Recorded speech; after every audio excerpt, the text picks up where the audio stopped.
Hello everyone, আসসালামু আলাইকুম সবাইকে। আমাদের আজকের এইচএসসি লাইভ ক্লাসে সবাইকে স্বাগতম। আমরা আমাদের লাস্ট ক্লাসে নিউটনিয়ান মেকানিক্স, নিউটনীয় বলবিদ্যা অধ্যায়টির পার্ট 2 করেছি। আজকে আমরা পার্ট 3 নিয়ে আলোচনা করব। তো সবাই একটু দ্রুত ক্লাসে জয়েন করে ফেলো। ইতিমধ্যে কিন্তু আমরা একটু লেট করে ফেলেছি, তো আমরা যেহেতু একটু লেট হয়ে গেছে আজকের ক্লাসে, সেহেতু আমরা একটু দেরি করেই শেষ করব ইনশাল্লাহ।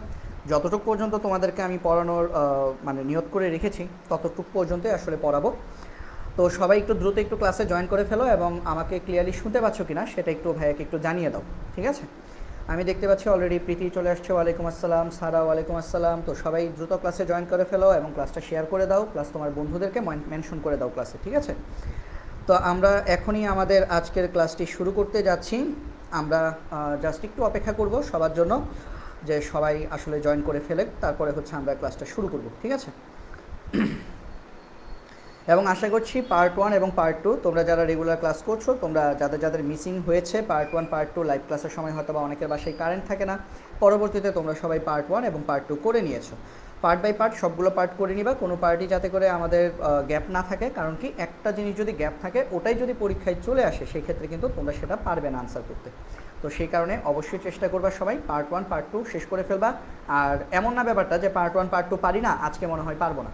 ভাইয়া, আমার ক্লাসের সবগুলো পার্ট তোমরা জানো যে একটার সাথে আরেকটার কোনো মিল থাকে না। তো প্রত্যেক দিনে আমি নতুন নতুন টপিক পড়াই, কারণ ফিজিক্সে আমাদের এইচএসসি ফিজিক্সে আমাদের এক একটা অধ্যায়ের মধ্যে আবার অনেকগুলো সাব টপিক থাকে। তো এটা নিয়ে টেনশন করার কোনো কিছু নাই যে আমি হচ্ছে আগে 2টা পার্ট করিনি তো এখনকার পার্ট মনে হয় আমি পারবো না। মোটেও এরকম না, তুমি অবশ্যই পারবে, কারণ আজকের পার্টের সাথে আমাদের আগের পার্টের কোনোই মিল নেই। আজকের পার্ট সম্পূর্ণ নতুন একটা পার্ট, ঠিক আছে? তো আমরা তাহলে চলো আমরা আজকের ক্লাসটা তাহলে শুরু করে দেই। তো অলরেডি যারা আসছো তোমরা হচ্ছে দ্রুত ক্লাসটা একটু শেয়ার করে দিবে আর হচ্ছে ক্লাসটা মেনশন করে দেবে তোমাদের ফ্রেন্ডদেরকে। আমরা তাহলে আর দেরি না করে আমি তাহলে ক্লাসের মধ্যে চলে যাই, ঠিক আছে? ওকে। আর আশা করছি সবাই আমাকে ক্লিয়ারলি শুনতে পাচ্ছ, আশা করছি সবাই আমাকে ক্লিয়ারলি শুনতে পাচ্ছ। তারপরে ভাই একটু দেখি, একটু চেক করে নিই যে সবাই আমাকে ক্লিয়ারলি শুনতে পাচ্ছ কিনা। সবাই আমাকে ক্লিয়ারলি শুনতে পাচ্ছ কিনা আমি একটু দেখি। ওই দেখো অলরেডি এক একজন বলা শুরু করে দিছে কারেন্ট নাই, কারেন্ট নাই, কারেন্ট নাই। কি একটা অবস্থা যে বাসায় কারেন্ট থাকে না, তাই না? এখন আমার এখানে যাই কখন কারেন্ট চলে যায় বলা যায় না, যদিও কারেন্ট চলে গেলেও ইনশাল্লাহ ক্লাস নিতে পারবো, সমস্যা হবে না। তো চলো তাহলে দেখি আমাদের আজকের টপিক আমরা শুরু করি। বিসমিল্লাহির রহমানির রহিম। আমাদের আজকের টপিক আমরা দেখব, আমাদের আজকের টপিক ভরবেগের সংরক্ষণ সূত্র। লিখে ফেলো সবাই। আমরা ফার্স্ট পার্টে আমরা করেছি কি, ব্যাংকিং নিয়ে পড়াশোনা করেছি, রাস্তায় বাঁক নেওয়ার শর্ত নিয়ে পড়াশোনা করেছি, যেটাকে আমরা ব্যাংকিং বলি। দ্বিতীয় ক্লাসে, গত ক্লাসে আমরা, যেটা আমাদের পরশুদিন হয়েছে ক্লাসটা 11 তারিখ, সেই ক্লাসে আমরা জড়তার ভ্রামক ও চক্রগতির ব্যাসার্ধ নিয়ে পড়াশোনা করেছি। আজকে আমরা ভরবেগের সংরক্ষণ সূত্র নিয়ে পড়াশোনা করব, ঠিক আছে? ভরবেগের সংরক্ষণ সূত্র, এটাও এই অধ্যায়ের একটা খুবই একটা জনপ্রিয় একটা টপিক, ভরবেগের সংরক্ষণ সূত্র। তো ভরবেগের সংরক্ষণ সূত্র এটা নিয়ে তোমাদের ক্লাস 9-10-এ প্রচুর পড়াশোনা করেছো। তারপরেও আমি তোমাদেরকে একটু বলে দিই যে আমরা যদি বলি একটা দুইটা বস্তুর মধ্যে যখন সংঘর্ষ হয় তখন সংঘর্ষের আগে তাদের দুইটা বস্তুর ভর থাকে এবং দুইটা বস্তুর বেগ থাকে। সংঘর্ষের আগে যেটা হয়, একটা বস্তু স্থির থাকে অর্থাৎ তার বেগ হয় 0, আরেকটা বস্তু অস্থির থাকে মানে সে গিয়ে তারে ধাক্কা দেয়, তো যে ধাক্কা দিবে তার বেগ 0 হবে না, তার একটা বেগ থাকবে। এবং সংঘর্ষের পর দুইটা বস্তু আলাদা আলাদা বেগে চলতে পারে, অথবা সংঘর্ষের পর দুইটা বস্তু বাংলা সিনেমার নায়ক নায়িকার মতো কি মিলিত বেগে গড়াগড়ি খেতে পারে। বোঝা গেছে? তো এখন মিলিত বেগের হলে সেই ক্ষেত্রে আমরা এক ধরনের ফর্মুলা ইউজ করব, আর যদি আলাদা আলাদা বেগ হয় সেই ক্ষেত্রে আমরা আরেক ধরনের ইউজ করব, ঠিক আছে? তো তোমাদের পড়াতে পড়াতে বৃষ্টি শুরু হয়ে গেছে আমাদের এখানে। তো বৃষ্টির মধ্যে অনেক দিন পরে বৃষ্টি হচ্ছে, তো সবাই বলি আলহামদুলিল্লাহ। তো দেখা যাক বৃষ্টি কতক্ষণ থাকে, একটু ঠান্ডা বাতাস হচ্ছে, তো পড়াতে একটু আরাম লাগবে আশা করছি।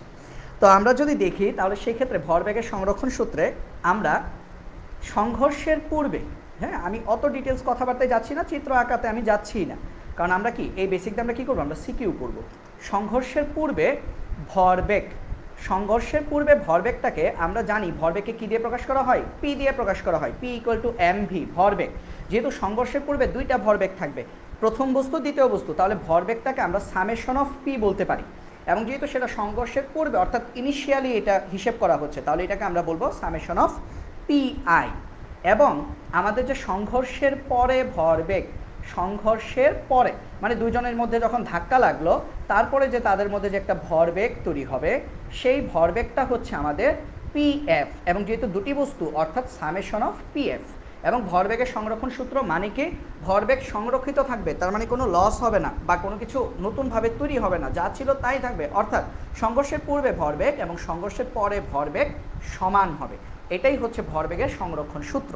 আমাদের কতে প্রশ্ন আসে ভরবেগের সংরক্ষণ সূত্রটি লিখো, তখন তোমরা সংজ্ঞা লিখে দিবা বা বই থেকে দেখে নিও যে সংঘর্ষের পূর্বে একাধিক বস্তুর মধ্যে যখন সংঘর্ষ হয় তখন সংঘর্ষের পূর্বে বস্তুদ্বয়ের ভরবেগ এবং সংঘর্ষের পরে বস্তুদ্বয়ের ভরবেগের সমষ্টি কী থাকে, সমান থাকে।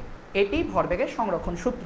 কি বললাম, একাধিক বস্তুর মধ্যে যখন সংঘর্ষ হয় তখন সংঘর্ষের পূর্বে ভরবেগ এবং সংঘর্ষের পরে ভরবেগ সমান থাকে, এটি ভরবেগের সংরক্ষণ সূত্র। আর ভরবেগের সংরক্ষণ সূত্র তাহলে আমরা ম্যাথমেটিক্যালি কীভাবে বলতে পারি, আমরা সেক্ষেত্রে ম্যাথমেটিক্যালি বলতে পারি যে ভরবেগের সংরক্ষণ সূত্রটা হচ্ছে আমাদের summation of PI equal to summation of PF, ঠিক আছে। এবং এটার ভিতরে কী কী লুকিয়ে আছে ভাই, এটার ভিতরে ভরবেগ লুকিয়ে আছে, তাই না, ভরবেগ লুকিয়ে আছে। তো PI মানে কি, দুটি বস্তুর আদি ভরবেগ, দুটি বস্তুর আদি ভরবেগ। তাহলে এটাকে আমরা এইভাবে লিখতে পারি, বা প্রথম বস্তুকে আমি ধরো বললাম M1 এবং প্রথম বস্তুর আদি বেগকে আমি বললাম U1 প্লাস দ্বিতীয় বস্তুর ভর কত M2, দ্বিতীয় বস্তুর আদি বেগ কত U2। তাহলে সামেশন অফ PI মানে কি M1 U1 plus M2 U2, আর সামেশন অফ PF কি প্রথম বস্তুর ভর এবং তার শেষ বেগ প্লাস দ্বিতীয় বস্তুর ভর এবং তার শেষ বেগ M2 V2। তাহলে এটা হচ্ছে আমাদের mathematical formula, M1 U1 plus M2 U2 equal to M1 V1 plus M2 V2, ঠিক আছে। এটা আমরা মনে রাখবো, এবং এটা কোন ক্ষেত্রে, এটা হচ্ছে যখন আমাদেরকে আলাদা আলাদা বেগ বের করতে বলবে তখন আমরা এই ফর্মুলাটা অ্যাপ্লাই করব। তো এটা পাশে একটু লিখে রাখি, আমি এটা পাশে একটু এইভাবে লিখে রাখি যে এটা হচ্ছে আমাদের আলাদা আলাদা বেগের জন্য, এটা লিখি আলাদা আলাদা বেগের জন্য, যে সংঘর্ষের পর তোমাকে যদি আলাদা বেগ বের করতে বলে যে প্রথম বস্তুর বেগ কত সংঘর্ষের পর V1 কত, দ্বিতীয় বস্তুর বেগ কত সংঘর্ষের পর V2 কত, তাহলে সেই ক্ষেত্রে এই আলাদা আলাদা বেগের জন্য আমাদের ফর্মুলা হবে M1 U1 plus M2 U2 equal to M1 V1 plus M2 V2, ঠিক আছে। এবং এখানে একটা কথা মনে রাখবা, এখানে আমাদের U2টা কত হয় 0, কারণ U2 কি স্থির বস্তু, মানে দুইটা বস্তুর মধ্যে শুরুতে একটা বস্তু স্থির থাকে, ঠিক আছে। তো এখানে একটা কন্ডিশন একটু লিখে রাখো যে এখানে আমাদের U2 যেটা সেটা অলওয়েজই আমাদের 0 হয়, U2 ইকুয়াল টু 0 হয়, এটা মনে রাখবা।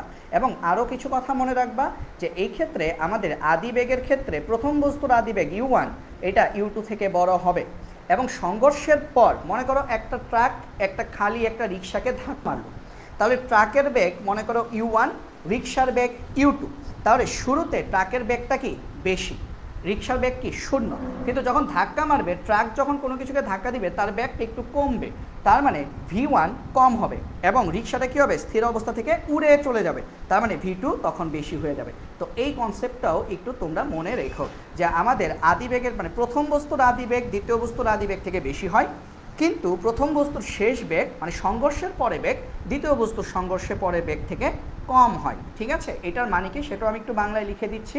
মানে হচ্ছে এরকম যে সংঘর্ষের পূর্বে হ্যাঁ, যেটা বাংলায় লেখা দরকার ভাইয়া সব লিখে দিব যাতে করে তোমাদের কোনো সমস্যা না হয়। সংঘর্ষের পূর্বে প্রথম বস্তুর বেগ যেটা হচ্ছে আমাদের U1 সেটা আমাদের বড় হবে দ্বিতীয় বস্তুর বেগ থেকে। কখন? সংঘর্ষের পূর্বে। আর সংঘর্ষের পরে আমাদের প্রথম বস্তুর যে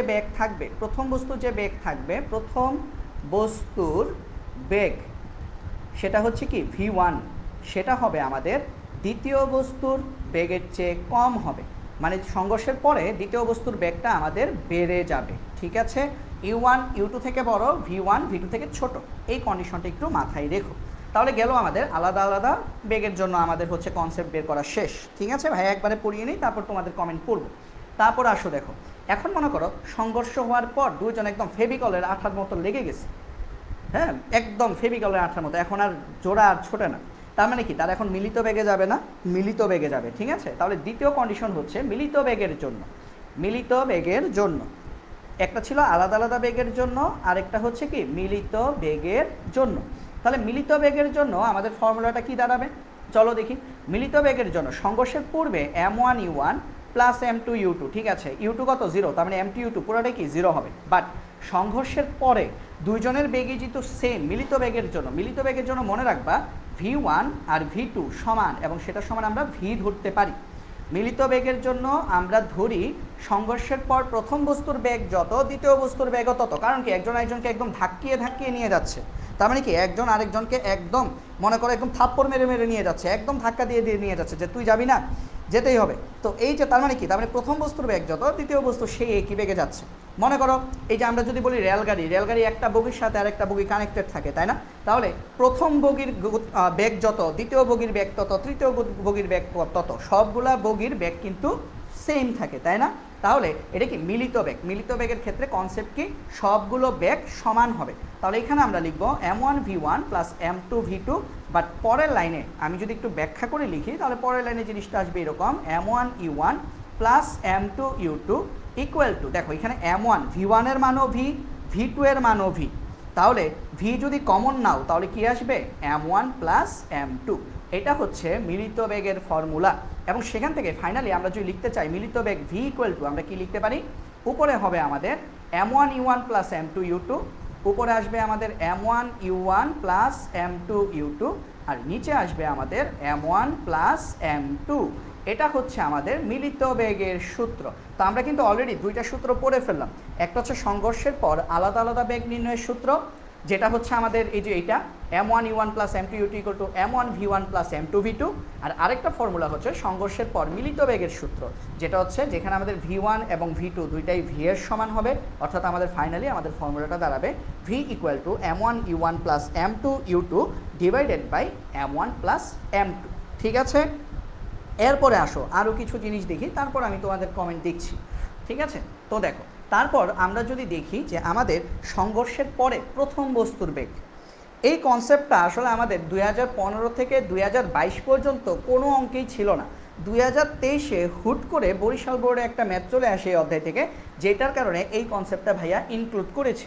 এর আগে এই কনসেপ্টটা মানে কোনো পরীক্ষায় আসে নাই, সিকিউতে আসে নাই, বাট 2023-এ হুট করে বরিশাল বোর্ডে একটা সিকিউ আসছে, যেই সিকিউটা এখন যে কনসেপ্টটা পড়াবো সেই কনসেপ্টটা দিয়ে পড়তে হয়। ঠিক আছে, তো চলো আমরা দেখি সেই কনসেপ্টটা একটু দেখে ফেলি।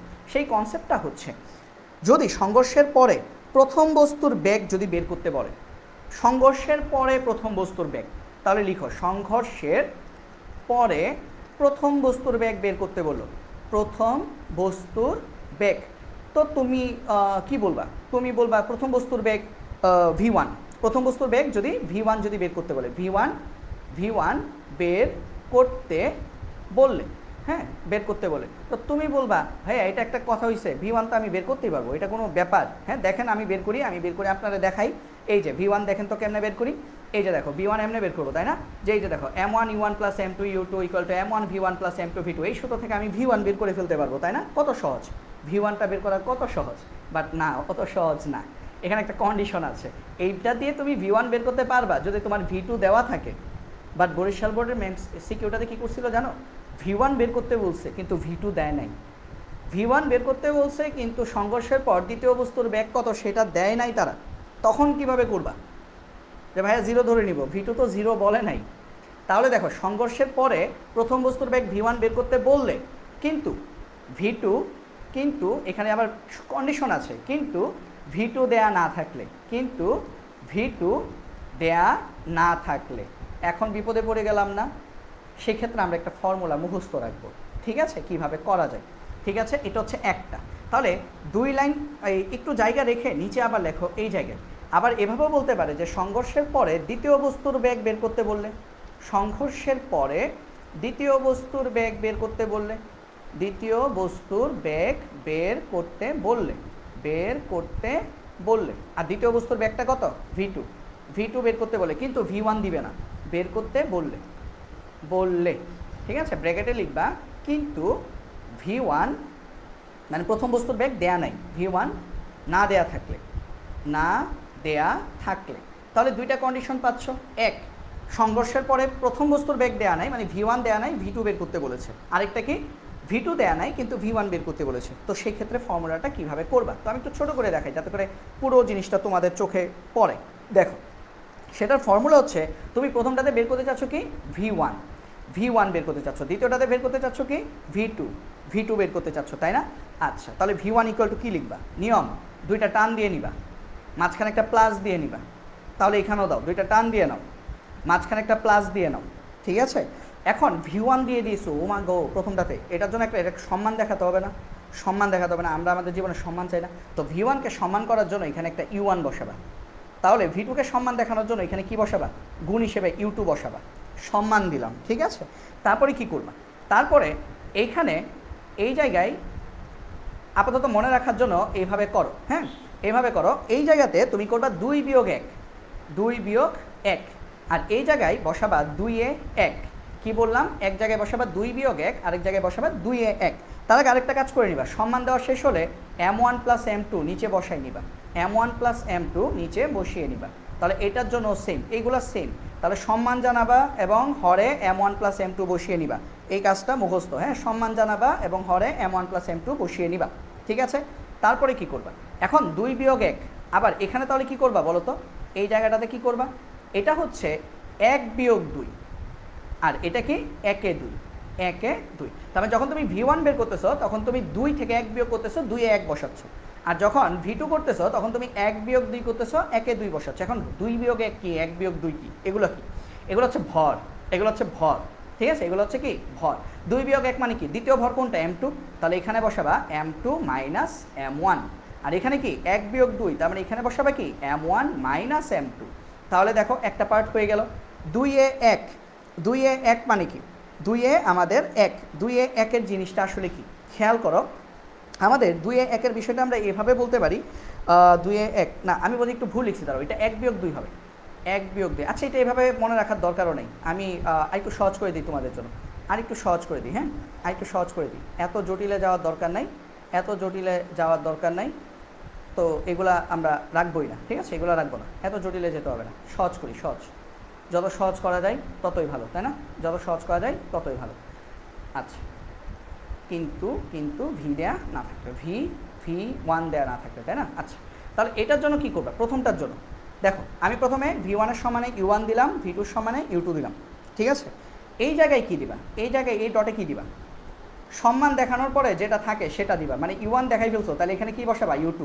এখানে U2 দেখাই ফেলছো, তার মানে এখানে কি বসাবা? U1, ঠিক আছে? U2 বসাই। আবার এটা এইভাবে বলতে পারো যে আমি যখন V1 বসাবো, V1, তখন আমি প্রথম পদে প্রথমে বসাবো U1, তারপর U2। আর যখন V2, তখন প্রথমে বসাবো U2, তারপর বসাবো U1। এভাবেও মনে রাখতে পারো, ঠিক আছে? যেভাবে তোমাদের ইচ্ছা তোমরা মনে রাখতে পারো, ঠিক আছে? তারপর কি করবা? তারপর এখানে যেহেতু 1-এর জন্য, তার মানে 1 থেকে 2 বিয়োগ করবা, M1 minus M2, M1 minus M2। আর এখানে যেহেতু 2, তার মানে এখানে কি করবা? M2 মাইনাস M1, ঠিক আছে? এটাও আশা করি বুঝতে পেরেছো। V1-এর জন্য M1 মাইনাস M2, V2-র জন্য M2 মাইনাস M1। আচ্ছা, এখন খেয়াল করো, তুমি V1-এর এই জায়গায় বসিয়েছো U2, তাহলে U2-র জন্য কাকে চাইবে? U2 চাইবে M2-কে, যে M2 আসো আমার সাথে। আর U1 কাকে চাইবে বলো তো? U1 চাইবে M1-কে। জাস্ট এটা দিয়েই থেমে যাবো না, আমরা এখানে একটা 2 দিয়ে দিব, এখানে একটা 2 দিয়ে দিব। তো এই জিনিসটা আমি তোমাদের জন্য আরও একবার লিখে দিচ্ছি, আমার সাথে তোমরা প্র্যাকটিস করো, দেখবে এটা তোমাদের ক্লিয়ার হয়ে গেছে, ঠিক আছে? এইটা আমরা প্র্যাকটিস করি, তারপর আমরা পরেরটাতে যাচ্ছি, ঠিক আছে? পরের টপিকে যাচ্ছি। দেখো, তাহলে আমাকে যদি বলে, আমি আবার প্র্যাকটিস করতেছি, দেখো, যদি বলে V1 বের করো, V1-এর জন্য আমরা কি করব? প্রথমে দুইটা দাগ নিয়ে নিব, M1 প্লাস M2 দিব, M1 প্লাস M2 দিব, M1 প্লাস M2 দিব, ঠিক আছে? V1-এর সম্মানার্থে এখানে U1 দিব। যেহেতু V1, তার মানে M1 মাইনাস M2। এখানে অলরেডি U1 বসাই ফেলছি, তার মানে এখানে U2 বসাবো, এবং এখানে কত বসাবো? 2M2, কারণ U2 M2-কে চাই, ঠিক আছে? আবার যদি V2 বের করতে বলে, তাহলে কি করব? এখানে দাগ, এখানে দাগ, M1 প্লাস M2, এটা হচ্ছে আমাদের U2, এবং এখানে যেহেতু U2, এখানে কত? U1, এখানেও হচ্ছে M1 প্লাস M2। আমরা কি করব? যেহেতু V2 বের করতেছি, তার মানে M2 মাইনাস M1, এখানে যেহেতু U1, সে চাইবে 2M1 তার কাছে আসুক। এই তো, এই দুইটা সূত্র। তো বলো, এতটুকু পর্যন্ত আমি তোমাদেরকে পড়ালাম। এতটুকু পর্যন্ত পড়ার পর আমরা এখন একটু থামবো। আমাকে তোমরা জানাও যে তোমরা এতটুকু পর্যন্ত সবাই ক্লিয়ারলি বুঝতে পেরেছো কিনা, ঠিক আছে? এতটুকু পর্যন্ত সবাই ক্লিয়ারলি বুঝতে পেরেছো কিনা ভাইয়াকে জানাও। আমি এর মধ্যে দেখি কে কে আছো। সিয়াম আসছো, ওয়ালাইকুম আসসালাম। সোহানুর রহমান, ওয়ালাইকুম আসসালাম। ঠিক আছে। আচ্ছা, প্রীতি কারা জানে মাগো বলে ডাক দিছো, ঠিক আছে? আমি তোমার মাগো না, আমি তোমার ভাইয়া গো। ওকে। তন্নি চলে আসছো, ওয়ালাইকুম আসসালাম ভাইয়া। তো মজা হচ্ছে অনেক আচ্ছা ঠিক আছে ঠিক আছে, সিয়ামের অনেক সিরিয়াসনেস দেখে আমি অনেক খুশি। তো এতটুকু পর্যন্ত সবাই ক্লিয়ার কিনা আমাকে একটু জানাও, একটু দ্রুত জানাও এতটুকু পর্যন্ত তোমরা সবাই ক্লিয়ারলি বুঝতে পেরেছো কিনা, এতটুকু পর্যন্ত তোমরা সবাই ক্লিয়ারলি বুঝতে পেরেছো কিনা। ঠিক আছে, আচ্ছা প্রীতি বলছো বুঝতে পারছি, সারা বলছো ক্লাস 10-এ ফিজিক্স বইয়ে এই সূত্রটা ছিল। হ্যাঁ ফিজিক্স বইয়ে এই সূত্রটা ছিল, বাট হয়তো এই সূত্রটা এভাবে মনে রাখার কৌশল তোমরা জানতা না, বাট ভাইয়া তোমাদেরকে বলে দিলাম এইভাবে তোমরা খাতায় 2 থেকে 3 বার প্র্যাকটিস করবা, করলে আশা করি এই ফর্মুলাটা তোমাদের মাথায় চলে আসবে। হ্যাঁ প্র্যাকটিস করতে গিয়ে যদি ভুলে যাও যে কীভাবে করতে হবে, তাহলে আরেকবার ভাইয়ার এই ক্লাসের এই জায়গাটা একটু টেনে দেখে ফেলবা। ঠিক আছে, আচ্ছা ঠিক আছে। তো ঠিক আছে, নবনীয় চলে আসছো দেখতে পাচ্ছি। ঠিক আছে, যারা ক্লাস করছো তারা হচ্ছে শেষ পর্যন্ত ক্লাসে থাকো, তাহলে পুরো জিনিসটা তোমাদের মাথায় ঢুকে যাবে। ওকে, আচ্ছা ভরবেগের সংরক্ষণ সূত্র শেষ। তোমাদের 9-10 বইয়ে 9-10 কথা যেহেতু আসছেই, সেখানে আরেকটা সূত্র ছিল, কি বলতো? সেটা হচ্ছে শক্তির সংরক্ষণ সূত্র। শক্তির সংরক্ষণ সূত্র। তো শক্তির সংরক্ষণ সূত্রটা আসলে কি বলতো? আমাদের আদি গতিশক্তি আর শেষ গতিশক্তি সমান হবে। দুটি বস্তুর আদি গতিশক্তি এবং শেষ গতিশক্তি আমাদের কি হবে? সমান হবে। তাহলে শক্তির সংরক্ষণ সূত্র আমাদেরকে এটাই বলেছে যে সংঘর্ষের পূর্বে যে গতিশক্তি, সংঘর্ষের পূর্বে আমাদের যে গতিশক্তি, যেটাকে আমরা বলতে পারি ইকে আই, এবং যেহেতু দুইটা বস্তুর মধ্যে, তার মানে এটাকে আমরা বলবো সামেশন অফ ইকে আই, এটা আমাদের হবে সংঘর্ষের পরে গতিশক্তির সমান। তাহলে আমরা বলবো শক্তি সংরক্ষণশীলতা নীতি মেনে চলছে, সংঘর্ষের পরে গতিশক্তির সমান। বাট বাস্তব ক্ষেত্রে এটা হয় না। আমরা এখনই দেখব জিনিসটা, যে বাস্তব ক্ষেত্রে সংঘর্ষ, যে কোনো সংঘর্ষ বাস্তব ক্ষেত্রে আমাদের ভরবেগের সংরক্ষণশীলতা নীতি মেনে চলে, কিন্তু তারা শক্তির সংরক্ষণশীলতা নীতি মেনে চলে না। কেন বলো তো? তুমি কাউকে ধাক্কা দিবা, সে ব্যথা পাবে না, এটা হইতে পারে না। মনে করো একটা ট্রাক একটা বাসের সাথে ধাক্কা খাইলো, খাওয়ার পর দুই ড্রাইভারই একজন আরেকজনের সাথে তাকায় বলতেছে খুশি মনে, কি ভালো কেমন আছো, এই সেই হাবি যাবে, এটা হবে না। দুইজনের দিবে একটা ধরে মাইর নাকি, কারণ ক্ষয়ক্ষতি হবেই। তার মানে কোনো সংঘর্ষই আসলে স্থিতিস্থাপক হয় না। দুনিয়াতে সকল সংঘর্ষই অস্থিতিস্থাপক হয়। এখন আমরা এই জিনিসটাই দেখব যে স্থিতিস্থাপক আর অস্থিতিস্থাপক সংঘর্ষটা শর্ত কী, কেন একটা সংঘর্ষকে আমরা স্থিতিস্থাপক সংঘর্ষ বলবো, কেনই বা একটা সংঘর্ষকে আমরা অস্থিতিস্থাপক সংঘর্ষ বলবো। ঠিক আছে, আচ্ছা দেখি তাহলে এখান থেকে আমরা বলতে পারি, এখান থেকে আমরা তাহলে যে ফর্মুলাটাকে আমরা যদি লিখি, যে আমাদের সামেশন অফ ইকে আই মানে ইনিশিয়াল গতিশক্তির যে সমষ্টি, সেটা হচ্ছে আমাদের ফাইনাল গতিশক্তির সমষ্টির সমান। তাহলে এখান থেকে আমরা বলতে পারি, বা গতিশক্তির সূত্র কি ভাইয়া? Half M V square. তাহলে ইনিশিয়াল গতিশক্তিতে কী কী থাকবে? Half M one you one square plus half M two you two square equal to half M one V one square plus half M two V two square. এটা কোন ক্ষেত্রে প্রযোজ্য? আলাদা আলাদা বেগের জন্য। ঠিক আছে, এটা আমাদের কোন ক্ষেত্রে প্রযোজ্য? আলাদা আলাদা বেগের জন্য। তাহলে আমি একটু লিখে দিই, যে যদি আলাদা আলাদা বেগের জন্য আমরা যদি গতিশক্তি বের করতে চাই, মানে সংঘর্ষের পর বেগ আলাদা, আলাদা আলাদা বেগের জন্য যদি আমরা গতিশক্তি বের করতে চাই, তাহলে আমাদের গতিশক্তির ফর্মুলাটা হচ্ছে half M one you one square plus half M two you two square equal to half M one V one square plus half M two V two square. আর সংঘর্ষের পর আমরা যদি মিলিত বেগের জন্য যদি গতিশক্তির সংরক্ষণ সূত্রটা খাটাতে চাই, মিলিত বেগের জন্য আমরা যদি গতিশক্তির ফর্মুলাটা খাটাতে চাই, তাহলে ফর্মুলাটা আমাদের কি দাঁড়াবে? Half M one you one square. আমি আশা করি সবাই অলরেডি এটা বুঝে গেছো কী হবে। Half M two you two square, মিলিত বেগের জন্য আমাদের ভি ওয়ান আর ভি টু সমান কী হয়? ভি হয়। তার মানে এখানে হবে হাফ এম ওয়ান এটাও V square plus half M two V two মানেও কি? ভি স্কোয়ার, কারণ মিলিত বেগের জন্য ভি ওয়ান আর ভি টু সেম হয়। ঠিক আছে, তো আমরা যদি বা দিয়ে যদি লিখতে চাই, ফাইনালি আমাদের ফর্মুলাটা হবে half M one you one square plus half M two you two square equal to half V square. যদি কমন নাও তাহলে এখানে আসবে M one plus M two. এটা হচ্ছে আমাদের মিলিত বেগের জন্য শক্তির সংরক্ষণশীলতার সূত্র। এটা হচ্ছে আমাদের মিলিত বেগের জন্য শক্তির সংরক্ষণশীলতা সূত্র। ঠিক আছে, তো এতটুকু পর্যন্ত সবাই ক্লিয়ারলি বুঝতে পেরেছো কিনা ভাইয়াকে জানাও, এতটুকু বুঝেছো কিনা?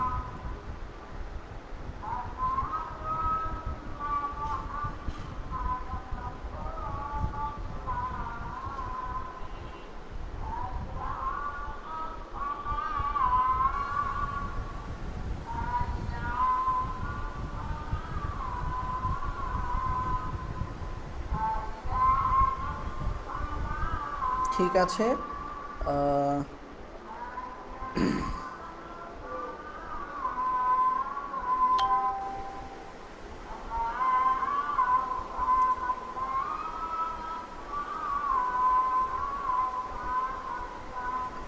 যদি এতটুক পর্যন্ত যদি বুঝতে পারি, ঠিক আছে, আমি দেখতে পাচ্ছি রোজা, সারাদ, প্রীতি, নবনী সবাই বুঝতে পেরেছি, ঠিক আছে। তাহলে যদি আমরা এতটুক পর্যন্ত যদি কনসেপ্ট যদি আমাদের যদি ক্লিয়ার হয়, তাহলে চলো আমরা আমাদের পরবর্তী কনসেপ্টটাতে একটু যাই। হ্যাঁ, আমাদের পরবর্তী কনসেপ্টটা কি? আমাদের পরবর্তী কনসেপ্টটা হচ্ছে আমাদের সংঘর্ষ। আমাদের একটা সংঘর্ষ কখন স্থিতিস্থাপক হবে, কখন অস্থিতিস্থাপক হবে, সেটা একটু বুঝি, কারণ এই কনসেপ্ট দিয়ে আমাদের সিকিউ আসবে, আমরা আজকেই করব, ঠিক আছে। পরের কনসেপ্ট হচ্ছে সংঘর্ষ। সংঘর্ষ দুই প্রকার, একটা হচ্ছে স্থিতিস্থাপক আর একটা হচ্ছে অস্থিতিস্থাপক। তাহলে সংঘর্ষের দুইটা বাচ্চা বেরোইল, একটা হচ্ছে স্থিতিস্থাপক আর একটা হচ্ছে অস্থিতিস্থাপক। হ্যাঁ, আচ্ছা, একটা হচ্ছে স্থিতিস্থাপক সংঘর্ষ আর একটা হচ্ছে আমাদের অস্থিতিস্থাপক সংঘর্ষ, ঠিক আছে। তো স্থিতিস্থাপক সংঘর্ষটা কি? স্থিতিস্থাপক সংঘর্ষটা কি? স্থিতিস্থাপক সংঘর্ষটা হচ্ছে আমাদের মানে সংঘর্ষ হলেই একটা কথা মনে রাখবা, সংঘর্ষ হলেই ভরবেগের সংরক্ষণ সূত্র মেনে চলবে, সেটা স্থিতিস্থাপক হোক অথবা অস্থিতিস্থাপক হোক। মানে ভরবেগের সংরক্ষণ সূত্র দিয়ে একটা সংঘর্ষ স্থিতিস্থাপক নাকি অস্থিতিস্থাপক এটা তুমি বুঝতে পারবা না, ঠিক আছে। তাহলে তোমাকে যদি পরীক্ষায় যদি বলে যে সংঘর্ষটি স্থিতিস্থাপক নাকি অস্থিতিস্থাপক, গাণিতিক ব্যাখ্যা দাও, তোমাকে আসলে যেতে হবে গতিশক্তিতে, ঠিক আছে। তাহলে স্থিতিস্থাপক সংঘর্ষ হবে যদি গতিশক্তির পরিবর্তন, মানে আমাদের আদি গতিশক্তি আর আমাদের যে গতিশক্তি সংরক্ষণ সূত্র সেটা যদি মেনে চলে, তার মানে সামেশন অফ ইকে আই আর সামেশন অফ ইকে এফ যদি সমান হয়, তাহলে বলবা হ্যাঁ সংঘর্ষটা স্থিতিস্থাপক। কেন? গতিশক্তির কোনো পরিবর্তন হয় নাই, তার মানে কি কোনো ক্ষয়ক্ষতি হয়নি, কোনো ক্ষয়ক্ষতি হয় নাই, মানে গ্লাস কিচ্ছু ভাঙে নাই, গ্লাস টায়ার কোনো কিছু কোনো ক্ষতি হয় নাই, ঠিক আছে। বা তুমি মনে করো খুব জোরে কাউরে একটা ঘুষি মারছো কিন্তু তার কিচ্ছু হয় নাই, কিচ্ছু হয় নাই মানে কি তার একটা স্পটও পড়ে নাই, তার মানে কিছুই হয় নাই, এটা কি সম্ভব? এটা তো আসলে সম্ভব না, তাই না? আর অস্থিতিস্থাপক কখন হবে? যখন এই দুইটা সমান হবে না। অ্যাকচুয়ালি আমাদের পৃথিবী মানে আমাদের যে দৈনন্দিন জীবন আমরা যত ধরনের সংঘর্ষ দেখি সবই আসলে আমাদের অস্থিতিস্থাপক সংঘর্ষ, কারণ সংঘর্ষ হলে শক্তির পরিবর্তন হবেই, গতিশক্তির পরিবর্তন হবে। তুমি দৌড় দিয়া তুমি তোমার কোনো একটা ফ্রেন্ডকে কী করছো, ধাক্কা মারছো, ওরে ধাক্কা দিয়ে যখন নিয়ে যাবা তখন তুমি যে গতিতে দৌড় শুরু করছিলে ওই গতিতে থাকতে পারবে না, তোমার গতিশক্তি একটু কমে যাবে, ঠিক আছে, ঠিক আছে, ওই গতিশক্তি তোমার কমে যাবে, এটা হচ্ছে কথা। মানে তুমি যখন দৌড় দিয়ে মনে করো তুমি যদি একটা জিনিসকে যদি ধাক্কা দাও, যাকে তুমি ধাক্কা দিচ্ছ সে তখন গতিশক্তি প্রাপ্ত হবে, বাট তোমার গতিশক্তি কী হবে, কমে যাবে। তার মানে গতিশক্তি সংরক্ষণশীলতা কখনোই মেনে চলা সম্ভব না প্র্যাকটিক্যাল লাইফে, ঠিক আছে। তাহলে এই জিনিসটা আমরা খুব ভালো করে মনে রাখবো সংঘর্ষের কনসেপ্টটা, ঠিক আছে। এবং আমরা কিন্তু চলে যাব এখন আমাদের সিকিউ পার্টে। আজকে আমার যতটুকু তোমাদেরকে বেসিক পড়ানোর কথা ছিল সব ধরনের বেসিক কিন্তু আমি তোমাদেরকে পড়াই ফেলছি অলরেডি। আমার টোটাল 4টা স্লাইড লেগেছে, 4 স্লাইডে আমরা ভরবেগের সংরক্ষণ সূত্র, তারপর হচ্ছে আলাদা আলাদা বেগের জন্য আমাদের সূত্রটা কী আসবে, মিলিত বেগের জন্য সূত্রটা কী আসবে, তারপর যদি V1 বের করতে হয়, V2 যদি দেয়া না থাকলে তাহলে সূত্রটা কেমন হবে, আবার V2 যদি বের করতে হয়, V1 যদি দেয়া না থাকে সূত্রটা কেমন হবে, তারপর শক্তি সংরক্ষণশীলতা নীতি, তারপর হচ্ছে সংঘর্ষ স্থিতিস্থাপক কখন হবে, অস্থিতিস্থাপক কখন হবে, এই সব কিছু কিন্তু আজকে আমরা বুঝলাম, ঠিক আছে। তো এতটুকু পর্যন্ত সবাই ক্লিয়ার কিনা, সবাই বুঝতে পেরেছো কিনা সেটা একটু আমাকে জানাও, তারপরেই আমরা কিন্তু আজকে আমাদের সিকিউ পার্টে চলে যাব, ঠিক আছে। এখনই কিন্তু আমরা আমাদের সিকিউ পার্টে চলে যাব, ওকে, একটু দ্রুত জানো।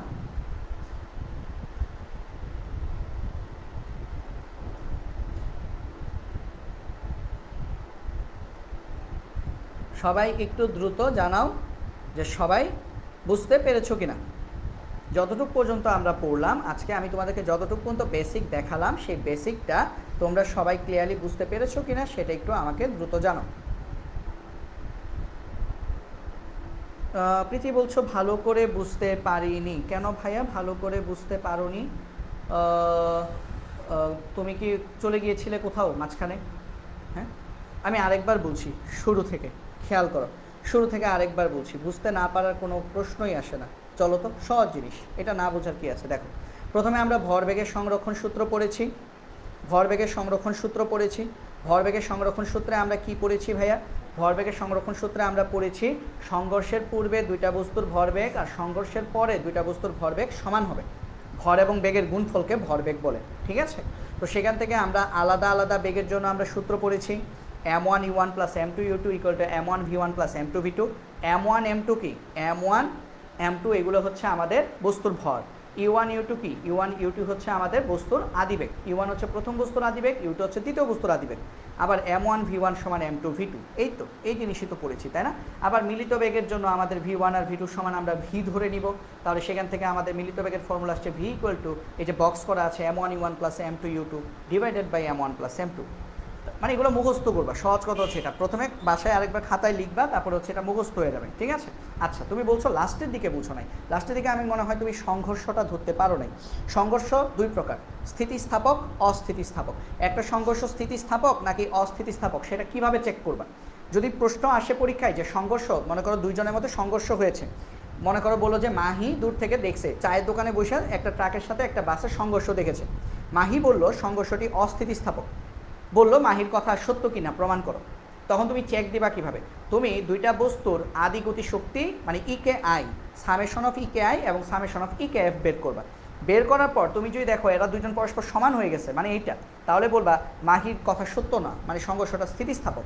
আর যদি দেখো হিসাব করে যে না এরা সমান হচ্ছে না, তাহলে বলবা মাহির কথা সত্য, মানে সংঘর্ষটি অস্থিতিস্থাপক, ঠিক আছে?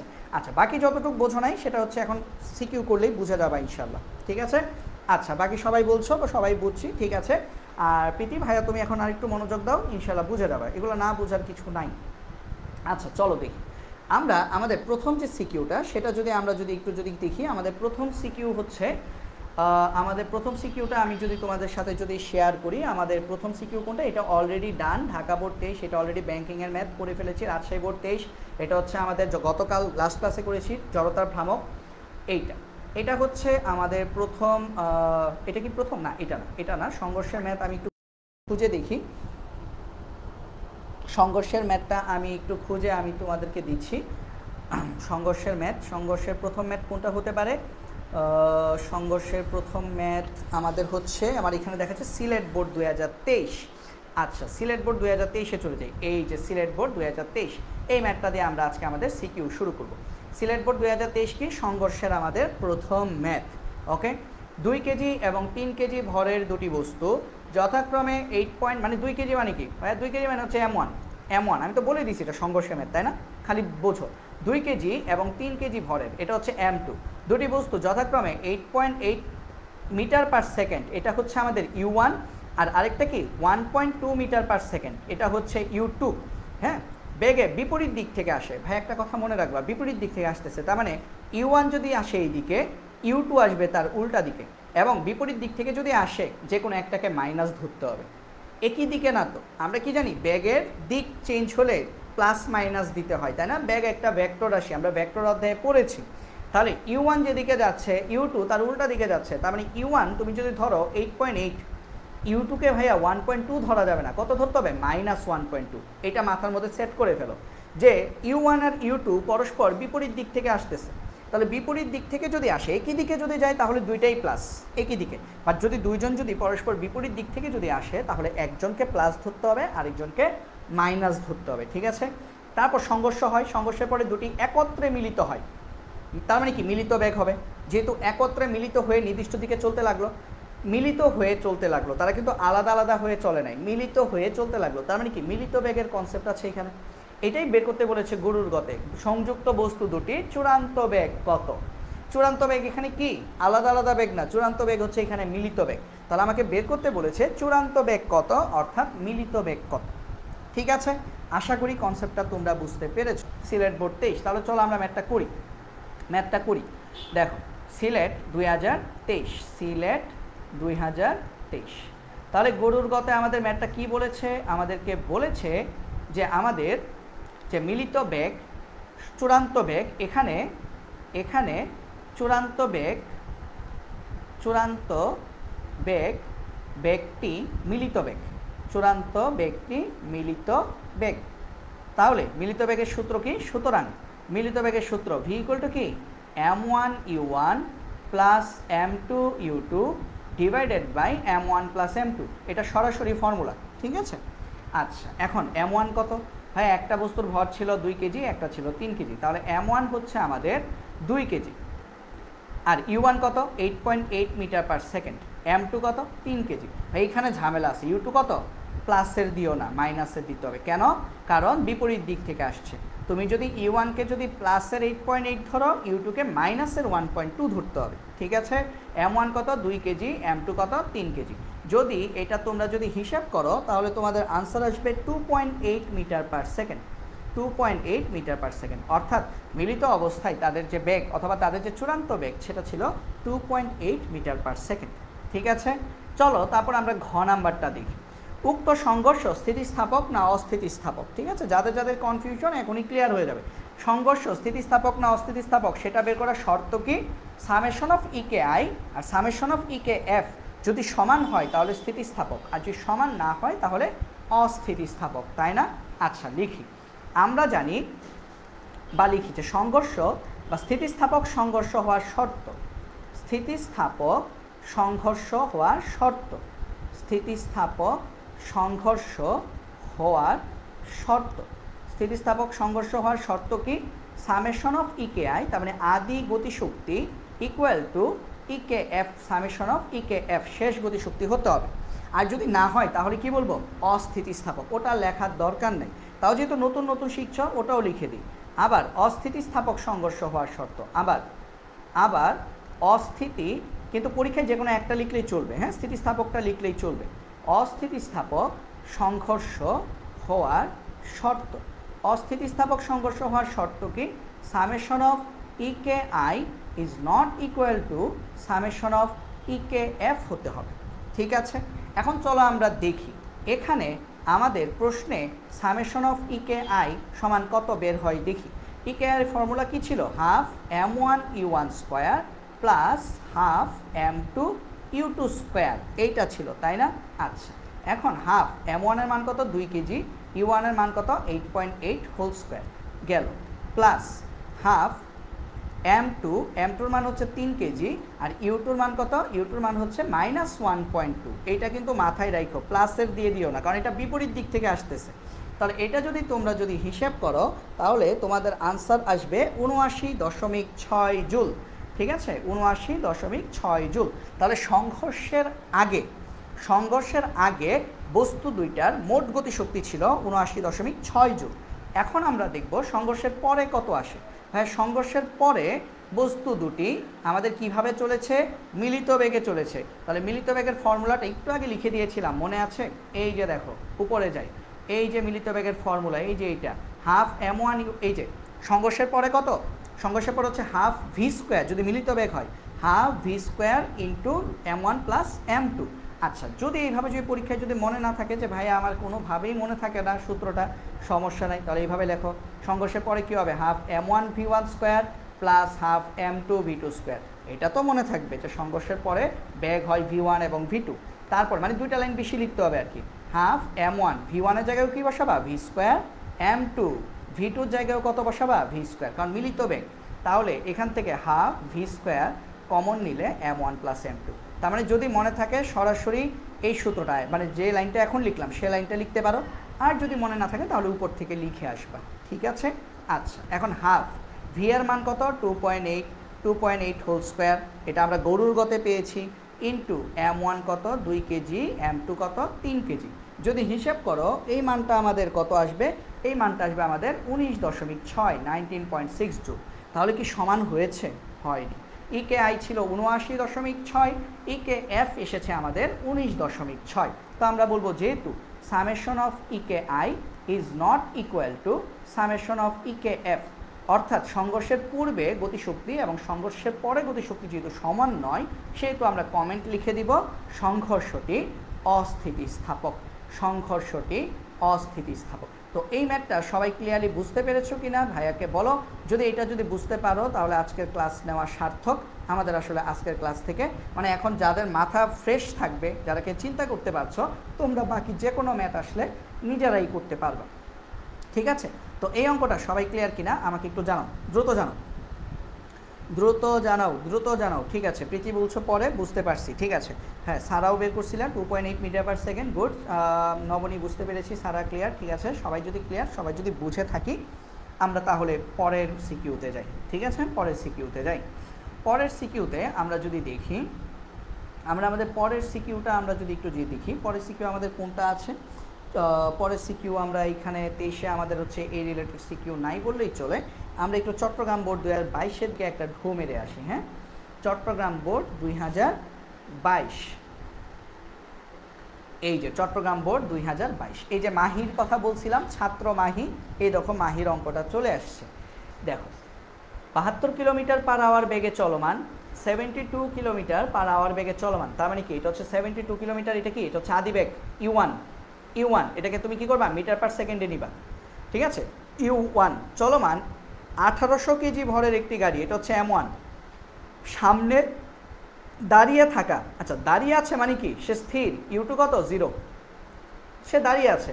1000 কেজি ভরের একটি গাড়ি, এটা হচ্ছে M2, পেছন দিক থেকে সজোরে ধাক্কা দিল, ধাক্কার পর দুটি গাড়ি একত্রিত হয়ে 60 মিটার গেল। তার মানে এটা কি, একত্রিত হয়ে গেছে মানে কি, একত্রিত মানে কি, তার একটা মিলিত বেগ আছে এবং 60 মিটার গেল, তার মানে এস, সরণ হচ্ছে 60 মিটার। রাস্তার পাশে দাঁড়িয়ে থাকা বিজ্ঞানের ছাত্র মাহি, মানে মাত্র সে আমার ক্লাসটা করে গেছে মাহি, দুর্ঘটনাটি পর্যবেক্ষণ করে বলল এটি একটি অস্থিতিস্থাপক সংঘর্ষ। তার মানে এটা কীভাবে প্রমাণ করছে সে, summation of EK I is not equal to summation of EK F, এটা প্রমাণ করে সে বলছে যে আমি এটা ম্যাথ করে ফেলছে, সে সাথে সাথে, বুঝছো, রাস্তায় দাঁড়িয়ে থেকে সে ম্যাথ করে ফেলছে, ম্যাথ করে বলছে হ্যাঁ এটা একটা অস্থিতিস্থাপক সংঘর্ষ। এবং কেন অস্থিতিস্থাপক সংঘর্ষ হয়েছে, কারণ 1800 কেজি ভরের গাড়িটা যখন 1000 কেজি ভরের ছোট গাড়িটাকে যখন ধাক্কা দিয়েছে, তখন এখানে একটা মানে কি হয়েছে, একটা এলাহি কাণ্ড ঘটে গেছে, তাই না, এখানে হচ্ছে আমাদের একটা মারামারি অবস্থা হয়ে গেছে, মানে গাড়ি দুমড়ে মুচড়ে গিয়েছে। ঠিক আছে, আচ্ছা মাহির মন্তব্যের সত্যতা যাচাই করো, এটা হচ্ছে আমাদের মানে সে যে বলছে অস্থিতিস্থাপক সংঘর্ষ, সেটা যাচাই করতে বলছে। তার মানে আমরা সামেশন অফ ইকে আই বের করবো, সামেশন অফ ইকে এফ বের করবো, বের করে আমরা দেখব যে এটা দুইটা সমান না, তখন বলবো মাহির মন্তব্য সত্য। তার আগে আমরা বের করি উদ্দীপকের গাড়ি দুটি থামাতে যে বাধাদানকারী বল ক্রিয়াশীল, তার মান বের করো। এটা একটু ডিফারেন্ট, ঠিক আছে, চলো এটা আমরা করি। প্রথম কাজ, M1 M2 U1 U2 দেওয়া আছে, গাড়ি দুটি একত্রিত হয়ে চলছে সেটা বলা আছে। তাহলে প্রথমে মিলিত বেগ বের করো। চলো আমরা প্রথমে মিলিত বেগ বের করি। ঠিক আছে, আমরা বাধাদানকারী বল বের করবো, তার মানে আমাদের ফাইনাল কাজ কি বলতো, আমরা F বের করবো। F ইকুয়াল টু কি ভাইয়া, MA, M মানে কি এখানে M1 প্লাস M2, তার মানে আমাদের অনেক দূর যেতে হবে অঙ্কটা, তাই না, আমাদেরকে F বের করতে হবে। শুধু V বের করে মানে মিলিত বেগ বের করে বসে থাকলে হবে না, আমাদের ফাইনালি গাড়ি দুটি থামাতে যে বাধাদানকারী বল ক্রিয়াশীল তার মান বের করতে হবে। ঠিক আছে, তো চলো একটা একটা করে ধাপে আমরা করি। চলো প্রথমে আমরা মিলিত বেগ বের করি। কোন বোর্ড, চট্টগ্রাম বোর্ড 2022। এটা মানে মোটামুটি বলা যায় যে আমাদের এই যে আজকে যে টপিক পড়লাম সেই টপিকের মধ্যে একটা খুবই মানে কঠিন টাইপের ম্যাথ বলা যায়। তবে এই অঙ্কটাও আমি করে দেওয়ার পর আশা করি তোমাদের আর কঠিন লাগবে না। তবে এই ধরনের অঙ্ক বাসায় 2-1বার প্র্যাকটিস করতে হবে, নাহলে পরীক্ষায় ভুলে যাবে। ঠিক আছে, তাহলে এখানে আমরা প্রথমে যে কাজটা করব, প্রথমে আমরা মিলিত বেগ বের করব। ঠিক আছে, তো আমরা জানি কারণ গাড়ি দুটি একত্রিত হয়ে চলবে। ঠিক আছে, আমরা জানি মিলিত বেগ V equal to M1 U1 plus M2 U2 divided by M1 plus M2। এবং এখানে কিন্তু আমাদের উদ্দীপকে বলেছে গাড়ি দুটি একই দিকে চলবে, বিপরীত দিকে না। তার মানে এখানে কাউকেই মাইনাস ধরতে হবে না। ঠিক আছে, M1 কত, 1800 কেজি, সে কত বেগে চলছিল ভাইয়া, 72 কিলোমিটার পার আওয়ার। তো এটাকে মিটারে নিতে হবে, কিলোমিটার পার আওয়ার থেকে মিটারে কীভাবে যায়, 3.6 দিয়ে ভাগ করবা, তাহলে এটা মিটার পার সেকেন্ডে চলে যাবে। ঠিক আছে, প্লাস M2 কত, 1000 কেজি, সে কীভাবে থাকে, দাঁড়িয়ে থাকে, তার মানে 0, U2 মান হচ্ছে 0, divided by M1 plus M2 মানে কি 1800 প্লাস 1000। তো এটা হিসেব করলে আমাদের মিলিত বেগ চলে আসবে। মিলিত বেগ কত আসবে, উপরে 72কে যদি 3.6 দিয়ে যদি ভাগ দাও আসবে 20, তাহলে উপরে হচ্ছে 1800 ইন্টু 20 প্লাস 1000 ইন্টু 0 মানে কত, 0, তাহলে যা আসছে 36000 আসবে, ডিভাইডেড বাই নিচে হচ্ছে 2800। হিসেব করলে এটা আসবে 12.857 আসবে, 12.86 মিটার পার সেকেন্ড। এটা হচ্ছে মিলিত বেগ। তো মিলিত বেগ পর্যন্ত আশা করি কারো বুঝতে কোনো সমস্যা নাই। তারপরে চলো দেখি, তাহলে আমরা এই যে একত্রিত হয়ে পর্যন্ত আমাদের বোঝা শেষ। এখন দেখো একত্রিত হওয়ার পর সে 60 মিটার গেছে, তারপর থেমে গেছে। তার মানে এই যে একত্রিত হয়েছে যে মিলিত বেগ V, এটাকে এখন আমরা 60 মিটারের স্টার্টিং পয়েন্ট ধরবো, তাই না? কীভাবে বলো তো, দুইটা গাড়ি দুইটা গাড়ি, এই মনে করো দুইটা গাড়ি, এই একটা গাড়ি, এই একটা গাড়ি, তারা দুইজন যখন একত্রিত হয়েছে সেখান থেকে তারা কতটুকু পর্যন্ত গিয়েছে, সেখান থেকে তারা 60 মিটার পর্যন্ত গিয়েছে। ঠিক আছে, একত্রিত হয়ে 60 মিটার পর্যন্ত গিয়েছে। তাহলে এই জায়গাটা হচ্ছে 60 মিটার এবং এখানে এসে তারা থেমে গেছে, তার মানে এখানে শেষ বেগ 0। তাহলে আদি বেগ কত বলো তো? মিলিত বেগটাই আমার আদি বেগ না? কারণ আদি বেগেই তো তারা যাত্রা শুরু করেছিল। তাহলে আমরা বলতে পারি যেটাই আমাদের মিলিত বেগ আসছে, মানে যে বেগে তারা একত্রিত হয়ে যাত্রা শুরু করেছে, সেটাই হচ্ছে 60 মিটারের জন্য স্টার্টিং পয়েন্ট এবং 60 মিটার যাওয়ার পর সে থেমে গেছে। তার মানে আমরা যে মিলিত বেগ বের করলাম ভি, সেটাই আসলে আমাদের এই যে একত্রিত হয়ে যে যাত্রা করছে তারা দুইজন, হ্যাঁ, তারা হচ্ছে আলাদা আলাদা ছিল, একসাথে যে তারা যে একটা বন্ধুত্বপূর্ণ আচরণ করে যে যাত্রা শুরু করছে, সেই জন্য এটাই তাদের আদি বেগ। ঠিক আছে, তাহলে চলো এখন আমরা দেখি। তাহলে এখানে আমরা লিখব, এখানে আমাদের আদি বেগ ইউ ইকুয়াল টু হচ্ছে ভি, মানে মিলিত বেগ equal to 12.86 metre per second. ঠিক আছে, তো তোমাদের বোঝার সুবিধার্থে আমি পরে আরেকটা লাইন লিখে দিই, অর্থাৎ আদি বেগ u equal to 12.86 metre per second. আর শেষ বেগ কত? ভি, মানে এই ভি আর এই ভি এক ভি না, উপরের ভিটা হচ্ছে মিলিত বেগের ভি, আর এখন যে ভিটা লিখছি সেটা হচ্ছে শেষ বেগ ভি, 0 মিটার পার সেকেন্ড, কারণ কি থেমে গিয়েছে। এস কত? 60 মিটার। আমরা বের করবো কি ভাইয়া? বাধাদানকারী বল F equal to M A. এত কিছু কেন করতেছি? এ বের করতে হবে তো, ত্বরণ লাগবে না? ত্বরণ ছাড়া তুমি F equal to M A কীভাবে পাবা? তাহলে এখান থেকে আমরা বের করব ত্বরণ কত। ত্বরণ হবে না, এখানে মন্দন হবে। কেন? কারণ গাড়িটা থেমে গিয়েছে। ঠিক আছে, তাহলে আমরা জানি এই যে চারটা জিনিস, এই চারটা জিনিস দেখলে আমাদের কোন সূত্রের কথা মনে পড়ে যায়? V square equal to U square plus 2as। তাহলে সেখান থেকে আমরা এ বের করব, এ ইকুয়াল টু কত? V square minus U square divided by 2s। তো এখন আমরা মান বসাই, এ এর মান নেগেটিভ আসবে, কারণ কি মন্দন তো। ঠিক আছে, ভি এর মান 0 স্কোয়ার, ইউর মান কত? 12.86, তার উপর হোল স্কোয়ার, আর আমাদের যে 2s কত? 2 ইন্টু 60 মিটার। তো আমরা যদি হিসেব করি তাহলে আমাদের এ এর মান কত আসবে? চলো দেখি। এ এর মান আসবে, উপরে হচ্ছে মাইনাস 12.86, মাইনাসটা কিন্তু ব্র্যাকেটের ভেতর না, ঠিক আছে, ব্র্যাকেটের বাইরে। 12.86 হোল স্কোয়ার ডিভাইডেড বাই 120, এটা আসবে -1.38 মিটার পার সেকেন্ড স্কোয়ার। তাহলে আমাকে বের করতে বলছে কি? বাধাদানকারী বল। তাহলে সুতরাং এফ ইকুয়াল টু কত আসবে? M A. এম কত? 1800 প্লাস 1000, কারণ কি দুইটা বস্তু মিলিতভাবে যাচ্ছিল।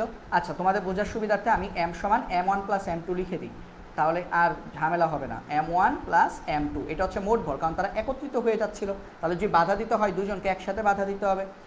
এটা কত? 1800 কেজি, এটা কত? 1000 কেজি, ইন্টু আমাদের এ কত? -1.38। তো যদি একসাথে যদি হিসেব করো কত আসবে? ইন্টু 2800, এটা আসবে 3859, মাইনাস 3859। কারো 60 আসতে পারে, কাছাকাছি আসলেই হবে, এত নিউটন। এখন মাইনাস দিয়ে কি বোঝাচ্ছি? বাধাদানকারী বল। তাহলে আমরা বলবো অর্থাৎ বাধাদানকারী বল, যখন তুমি বাংলায় লিখে ফেলবা বাধাদানকারী বল, তখন আর মাইনাস চিহ্নটা দিতে হবে না। যেমন তুমি যদি লিখে ফেলো মন্দন, তাহলে কিন্তু আর এর মানে মাইনাস দিতে হয় না। মন্দন 1.38 মানে কি? এর মান -1.38। তুমি একই সাথে মন্দনও লিখছো, মাইনাসও লিখছো, দরকার নেই, কারণ মন্দন মানেই হচ্ছে মাইনাস। ঠিক একইভাবে বাধাদানকারী বল মানেই কি? মাইনাসের 3859 নিউটন। এটার ক্ষেত্রে আর মাইনাস চিহ্ন দিতে হবে না। তো আমি তোমাদেরকে এখন জিজ্ঞেস করি, তোমরা সবাই এই অঙ্কটা ক্লিয়ারলি বুঝতে পেরেছো কিনা? আমাকে একটু দ্রুত জানাও যে ভাইয়া আমাদের এই অঙ্কটা ক্লিয়ারলি বোঝা হয়ে গেছে। যদি বোঝা হয়ে যায়, আমরা তাহলে পরেরটাতে চলে যাচ্ছি। ঠিক আছে, এটা সবাই ক্লিয়ারলি বুঝতে পেরেছো কিনা আমাকে জানাও। তারপর আমরা দেখব যে মাহি যে বলছে এটা অস্থিতিস্থাপক সংঘর্ষ, সেটা সঠিক কিনা। ঠিক আছে, আমরা ইনশাল্লাহ আরও 1 ঘন্টা আমরা ম্যাথ দেখব। 1 ঘন্টার মধ্যে আমরা ইনশাল্লাহ আরও 5 থেকে 6টা সিকিউ আমরা সলভ করে ফেলবো। ঠিক আছে, 1 ঘন্টার মধ্যে আমরা আরও 5 থেকে 6টা সিকিউ সলভ করে ফেলবো। ওকে, তাহলে ঠিক আছে, আমি দেখতে পাচ্ছি প্রীতি ক্লিয়ার, ঠিক আছে, সারা বুঝছি, নবনী ক্লিয়ার, রোজা ক্লিয়ার। ঠিক আছে, সবাই যদি বুঝে থাকি তাহলে চলো আমরা আমাদের পরেরটাতে যাই। ঠিক আছে, আচ্ছা দাঁড়ো, পরেরটাতে যাওয়ার আগে আমি একটা কাজ করে নিই।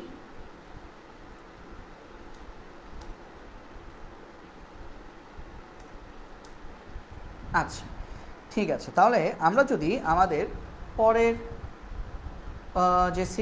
পরে যে এটা আছে আমাদের কি ছিল? ঘ নাম্বার ছিল না? মাহি যে বলছে কি? মাহি কি বলছে? মাহি বলছে যে এটা একটা অস্থিতিস্থাপক সংঘর্ষ। মাহির মন্তব্যের সত্যতা গাণিতিকভাবে ব্যাখ্যা করো। আচ্ছা, ঘতে আমরা কি লিখবো? আমরা ওই আগের মতো লিখবো। আমরা জানি সংঘর্ষ স্থিতিস্থাপক হওয়ার শর্ত। আমরা জানি স্থিতিস্থাপক সংঘর্ষ হওয়ার শর্ত। একটা লিখলেই চলে, অস্থিতিস্থাপক আর লিখতে হবে না, হ্যাঁ। বা যেহেতু মাহি মন্তব্য করছে অস্থিতিস্থাপক, তাহলে আমরা অস্থিতিস্থাপক দিয়ে লিখি, ঠিক আছে। অস্থিতিস্থাপক সংঘর্ষ হওয়ার শর্ত। তাহলে অস্থিতিস্থাপক সংঘর্ষ হওয়ার শর্ত কি? তারা পরস্পর সমান হবে না, সমান হবে না। অস্থিতিস্থাপক সংঘর্ষের শর্ত হচ্ছে ইকে আই এবং আমাদের যে ইকে এফ, এই দুইজন পরস্পর সমান হবে না, ঠিক আছে। এটা হচ্ছে অস্থিতিস্থাপক সংঘর্ষের শর্ত। তাহলে আমরা এখানে দেখব, এখানে আমরা প্রথমে যদি ইকে আই যদি করে থাকি সামেশন অফ ইকে আই, খেয়াল করো সামেশন অফ ইকে আই কী ছিল সূত্র? Half m1 u1 square plus half m2 u2 square equal two, আমরা কি বসাবো? মান বসাই দিই, শেষ কাজ। তাহলে হাফ m1 কত? 1800 কেজি, ভাইয়া u1 কত ছিল? 72 কিলোমিটার পার আওয়ার, তো এটা সমান কত আসবে? 20 স্কোয়ার প্লাস এই পুরোটা টার্ম কত? 0। কেন? কারণ ইউটুর মান 0, কথা কি বুঝছো? ইউটুর মান তো 0, তাহলে পুরো গুণফলটাই কী হবে? 0 হবে, ঠিক আছে। মানে এই যে আমাদের যে হাফ m2 u2 স্কোয়ার, এই পুরোটাই আমাদের 0 আসবে, ঠিক আছে। তাহলে যদি 0 আসে তাহলে আমাদের মোট আনসার কত আসতেছে দেখো? 0.5 ইন্টু 1800 ইন্টু 20 স্কোয়ার, এটা আসতেছে 3.6 ইন্টু 10⁵। তোমাদের 3,60,000 আসতে পারে, 3,60,000 মানেই হচ্ছে 3.6 ইন্টু 10⁵ জুল ইকে আই, মানে আদি গতিশক্তি। আবার শেষ গতিশক্তির সমষ্টি যদি বের করতে চাই সামেশন অফ ইকে এফ, শেষে কী ছিল? তারা কিন্তু শেষে মিলিত বেগে রওনা দিয়েছে, তাই না? তাহলে এইটা আমি একদম এখন সরাসরি সূত্র লিখে দিলাম। তোমাদের পরীক্ষায় যদি এটা যদি মনে না থাকে তোমরা কী করবা? ওই যে একটু আগে দেখাইছি 2 লাইন বেশি লিখবা, লিখে এই জায়গায় আসবা, ঠিক আছে। তাহলে এটা সমান কী হবে? ভি এর মান কত পেয়েছি? গরুর গতে 12.86 মনে হয় না, 12.86 পেয়েছি, 857 পেয়েছিলাম, তার মানে 12.86 মিলিত বেগ 12.86, হ্যাঁ। এই ভিটাকে আবার কেউ শেষ বেগ ভাইব না, এটা কিন্তু মিলিত বেগ। আর m1 প্লাস m2 কত? m1 প্লাস m2 হচ্ছে 1800 প্লাস 1000, তার মানে 2800। তাহলে আমরা যে একসাথে যদি হিসেব করি কত আসে? 0.5 ইন্টু 2800 ইন্টু 12.86 হোল স্কোয়ার, এটা আমাদের কত আসবে? 2.315 ইন্টু 10⁵ জুল। তাহলে কি সমান আসছে? আসে নাই, একটা হচ্ছে 3.6 আর একটা হচ্ছে 2.315। তার মানে যেহেতু সমান না, অস্থিতিস্থাপক সংঘর্ষ অর্থাৎ মাহির মন্তব্য সঠিক। তাহলে আমরা লিখব যেহেতু EK I, summation of EK I is not equal to summation of EK F আসছে, তার মানে মাহির মন্তব্য সঠিক। মাহি যে বলছে এটা একটা অস্থিতিস্থাপক সংঘর্ষ, সেই মন্তব্যটা একদম সঠিক করেছে, ঠিক আছে। মানে মন্তব্য যখন করবা, তোমরা যখন পরীক্ষার খাতায় যখন কমেন্ট লিখবা তখন একটু ডিটেলসে লেখার চেষ্টা করো, হ্যাঁ ভাইয়া, তখন সময় বাঁচানোর জন্য একটু মানে কম লিখতেছি, তো একটু ডিটেলসে একটু লেখার চেষ্টা করবা। তো আমাকে বলো এই পুরো সিকিউতে কারো কোনো কোয়েশ্চেন আছে কিনা, ঠিক আছে। সারা বলছো যে জি মাহি ঠিক বলেছে, জি স্যার মাহি ঠিক বলেছে, হ্যাঁ মাহি ঠিক বলছে। মাহি না ঠিক বলে উপায় আছে? মাহি আমাদের কাছে কি করছে? মাহি মাত্র অনলাইন ক্লাস করে গেছে, তাহলে ঠিক না করে উপায় আছে? হ্যাঁ, তো এখন থেকে তোমরাও ঠিক বলবা, মাহি ঠিক বলছে, তোমরাও এখন থেকে সঠিক বলবা, সঠিক বলতেই হবে, সঠিক না বলে কোনো উপায় নেই, ঠিক আছে। সঠিক না বললে পরীক্ষায় অঙ্ক কাটা যাবে, তো সঠিক আমাদেরকে বলতেই হবে, ঠিক আছে, সঠিক বলতেই হবে। ওকে, তো আশা করি এতটুকু পর্যন্ত তোমাদের সবার ক্লিয়ার, ঠিক আছে। নবনী ক্লিয়ার, বুঝতে পেরেছি, ঠিক আছে। সবাই আমরা যদি বুঝে থাকি তাহলে আমরা চলো দেখি আমাদের এই টপিকের উপর আমাদের আর কি সিকিউ আছে, হ্যাঁ। আচ্ছা, তোমাদেরকে একটা সিকিউ বলেছিলাম না যে যেটার জন্য আমাদেরকে ওই আলাদা আলাদা বেগ বের করতে হয়, V1 আর V2 যে দেখিয়েছি, চলো সেই সিকিউটা করে আসি। সেই সিকিউটা হচ্ছে আমাদের বরিশাল বোর্ড 23, এই যে এই সিকিউটার জন্য আমি তোমাদেরকে একটা নতুন একটা টপিক শিখিয়েছি, তাই না? সেটা কি? যে আমাদের শেষ বেগ বের করতে হবে যদি আদি বেগ দেওয়া না থাকে, ওই যে সম্মান দেওয়া নেওয়ার যে ব্যাপারটা, ওই টপিকের অঙ্ক হচ্ছে এইটা, বরিশাল বোর্ড 2023। খেয়াল করে দেখো, বরিশাল বোর্ড 2023-এ এই বোর্ড থেকে 2টা প্রশ্ন আসছে এই অধ্যায় থেকে। এটা একটা ছিল ব্যাংকিংয়ের প্রশ্ন, যেটা আমরা পার্ট 1-এ করেছি, এবং একটা হচ্ছে সংঘর্ষের প্রশ্ন, যেটা আমরা আজকে পার্ট 3-তে করছি। তাহলে দেখো আমার কাছে মোটামুটি সকল বোর্ডের স্টুডেন্টরাই ক্লাস কর মোটামুটি, তো সেই ক্ষেত্রে দেখো কোনো না কোনো বোর্ডে কিন্তু এই অধ্যায় থেকে 2টা সিকিউ চলে আসতেই পারে, অ্যাটলিস্ট একটা সিকিউ তো আসবেই, ঠিক আছে। আচ্ছা, প্রথম প্রশ্ন বলেছে সংঘর্ষের পরে বস্তুর শেষ বেগ কত? স্থির বস্তুর শেষ বেগ কত? সংঘর্ষের পরে স্থির বস্তুর শেষ বেগ কত? আচ্ছা দেখি তো, 3 মিটার পার সেকেন্ড বেগে, তার মানে এটা হচ্ছে u1, 2 কেজি ভরের একটি বস্তু, এটা হচ্ছে m1, 0.5 কেজি ভরের একটি বস্তু m2 অন্য একটি স্থির বস্তুকে ধাক্কা দেয়, তার মানে u2 কত? 0, ঠিক আছে। এইটাই খেয়াল করো, স্থির বস্তুর শেষ বেগ বের করতে বলেছে। স্থির বস্তুটাকে স্থির বস্তুর আদি বেগ কত ধরেছ? u2, তার মানে স্থির বস্তুর শেষ বেগ কি বের করবা? v2 বের করবা। বাট খেয়াল করে দেখো v1 কিন্তু দেওয়া নাই, ঠিক আছে, মানে গতিশীল যে বস্তুটা সেই বস্তু শেষ বেগ কিন্তু দেওয়া নেই। এই যে 2 কেজি ভরের যে বস্তু যেটা 3 মিটার পার সেকেন্ড বেগে যাত্রা করছিল সেটার V1 কিন্তু দেওয়া নেই। তাহলে এটাই কোন কনসেপ্ট, ওই যে V1 দেওয়া না থাকলে V2 কিভাবে বের করবা, V1 দেওয়া নাই V2 বের করতে হবে। তাহলে চলো এই কনসেপ্টে ম্যাথটা করে ফেলি। বরিশাল বোর্ড 2023, চলো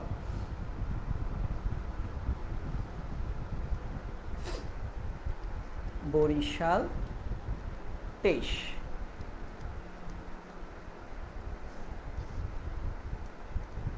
আমাকে বলেছে, আমি একটু এখানে সব কিছু লিখে রাখি, হ্যাঁ, এখানে গতিশীল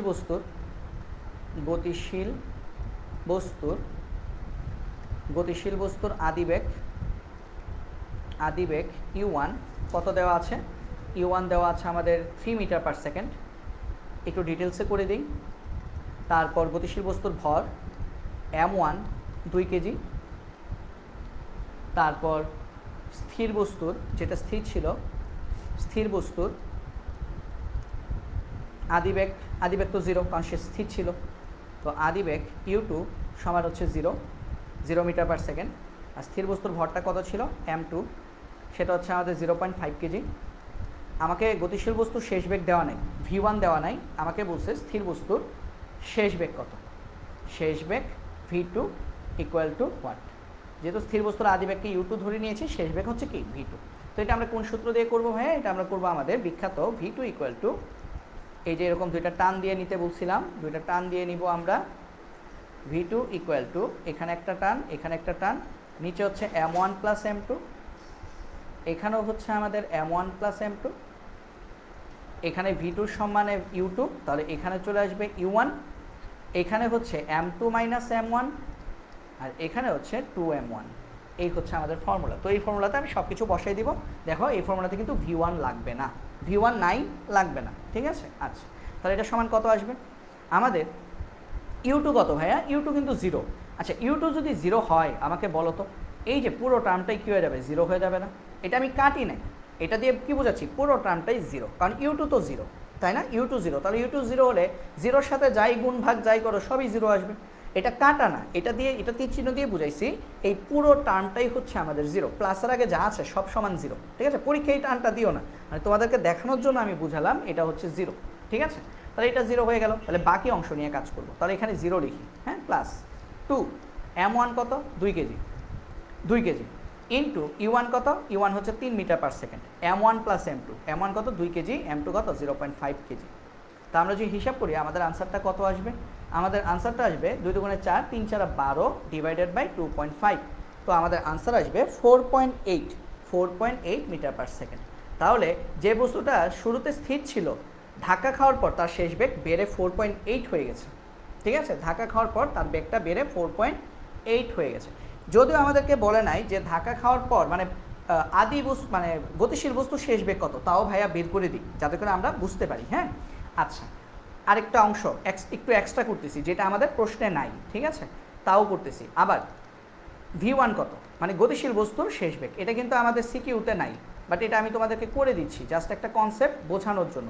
গতিশীল বস্তুর শেষ বেগ মানে সংঘর্ষের পরে গতিশীল বস্তুর শেষ বেগ V1, কারণ গতিশীল বস্তুর আদিবেগ কত ধরেছিল U1, তাহলে V1 সমান কী হবে, এখানে হবে M1 প্লাস M2, এখানে M1 প্লাস M2, এখানে V1 এর সম্মানার্থে বসবে U1, এখানে বসবে U2, তাহলে এখানে হবে 2M2, আর এখানে হবে M1 মাইনাস M2, ঠিক আছে।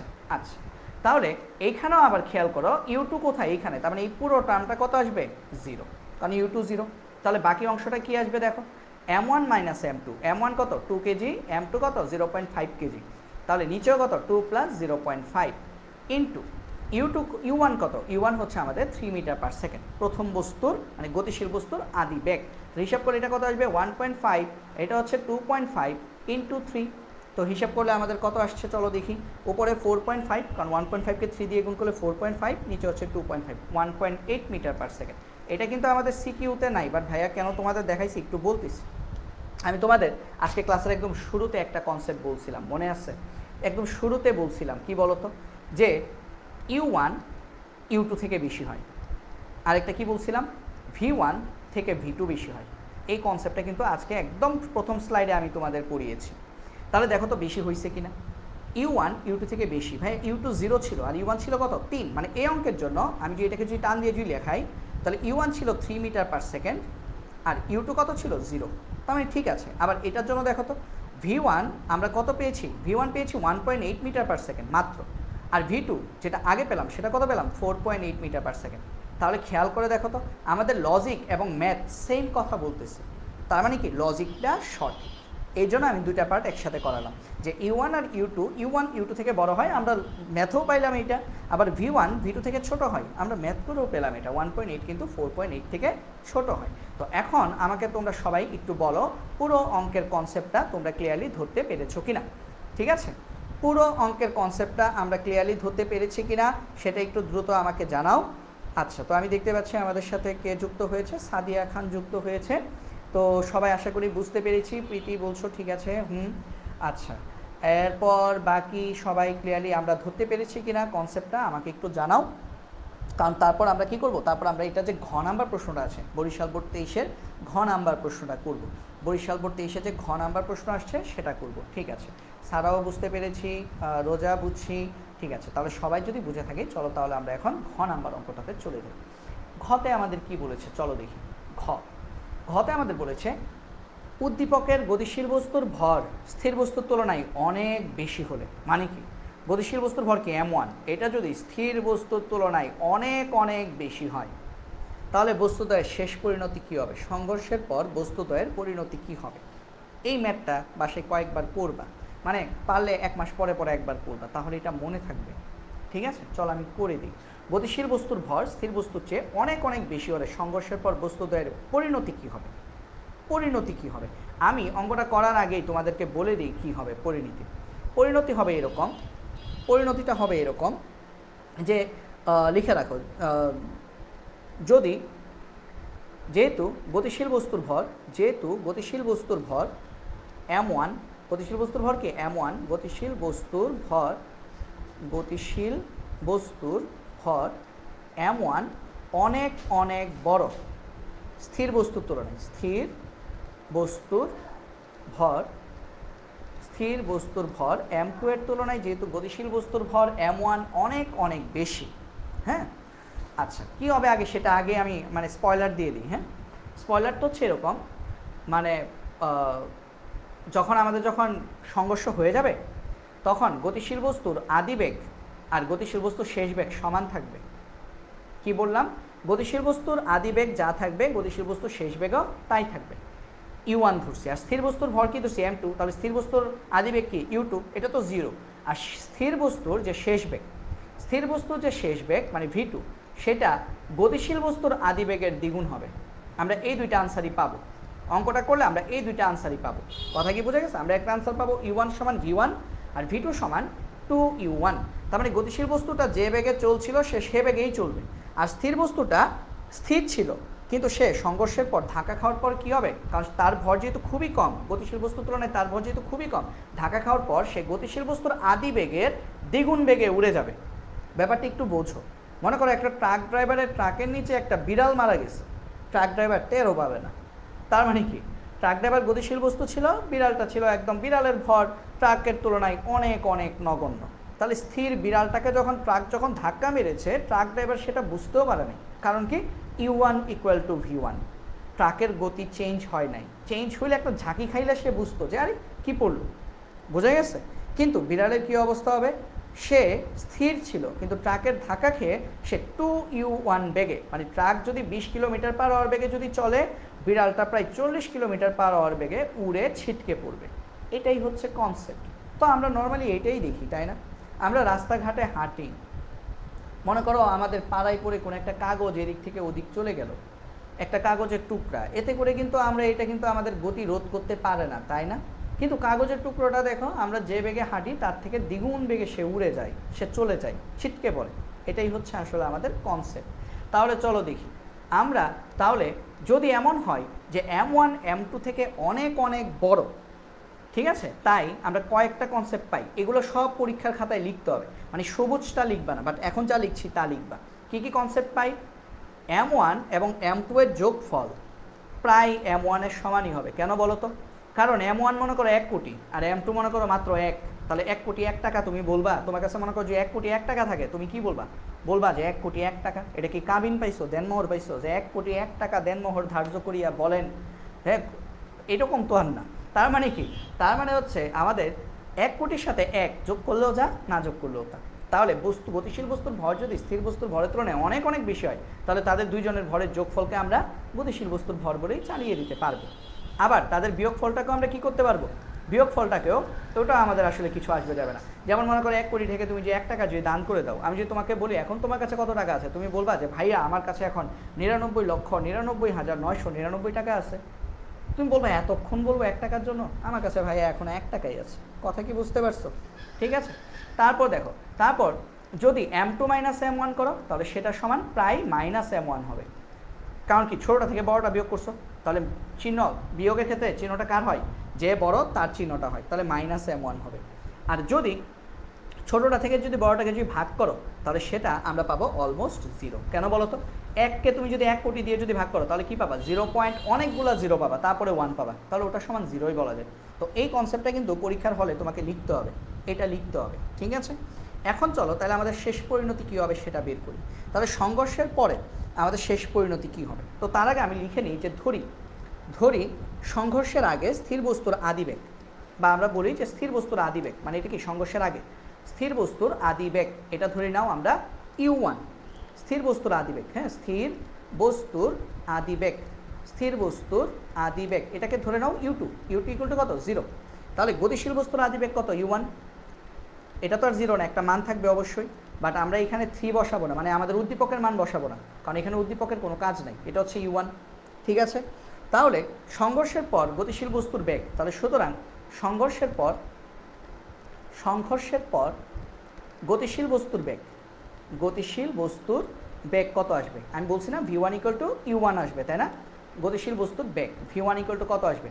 আমরা কি করব? v2 তো দেওয়া নাই, তাহলে কি করব? সম্মান দেখাইতে হবে।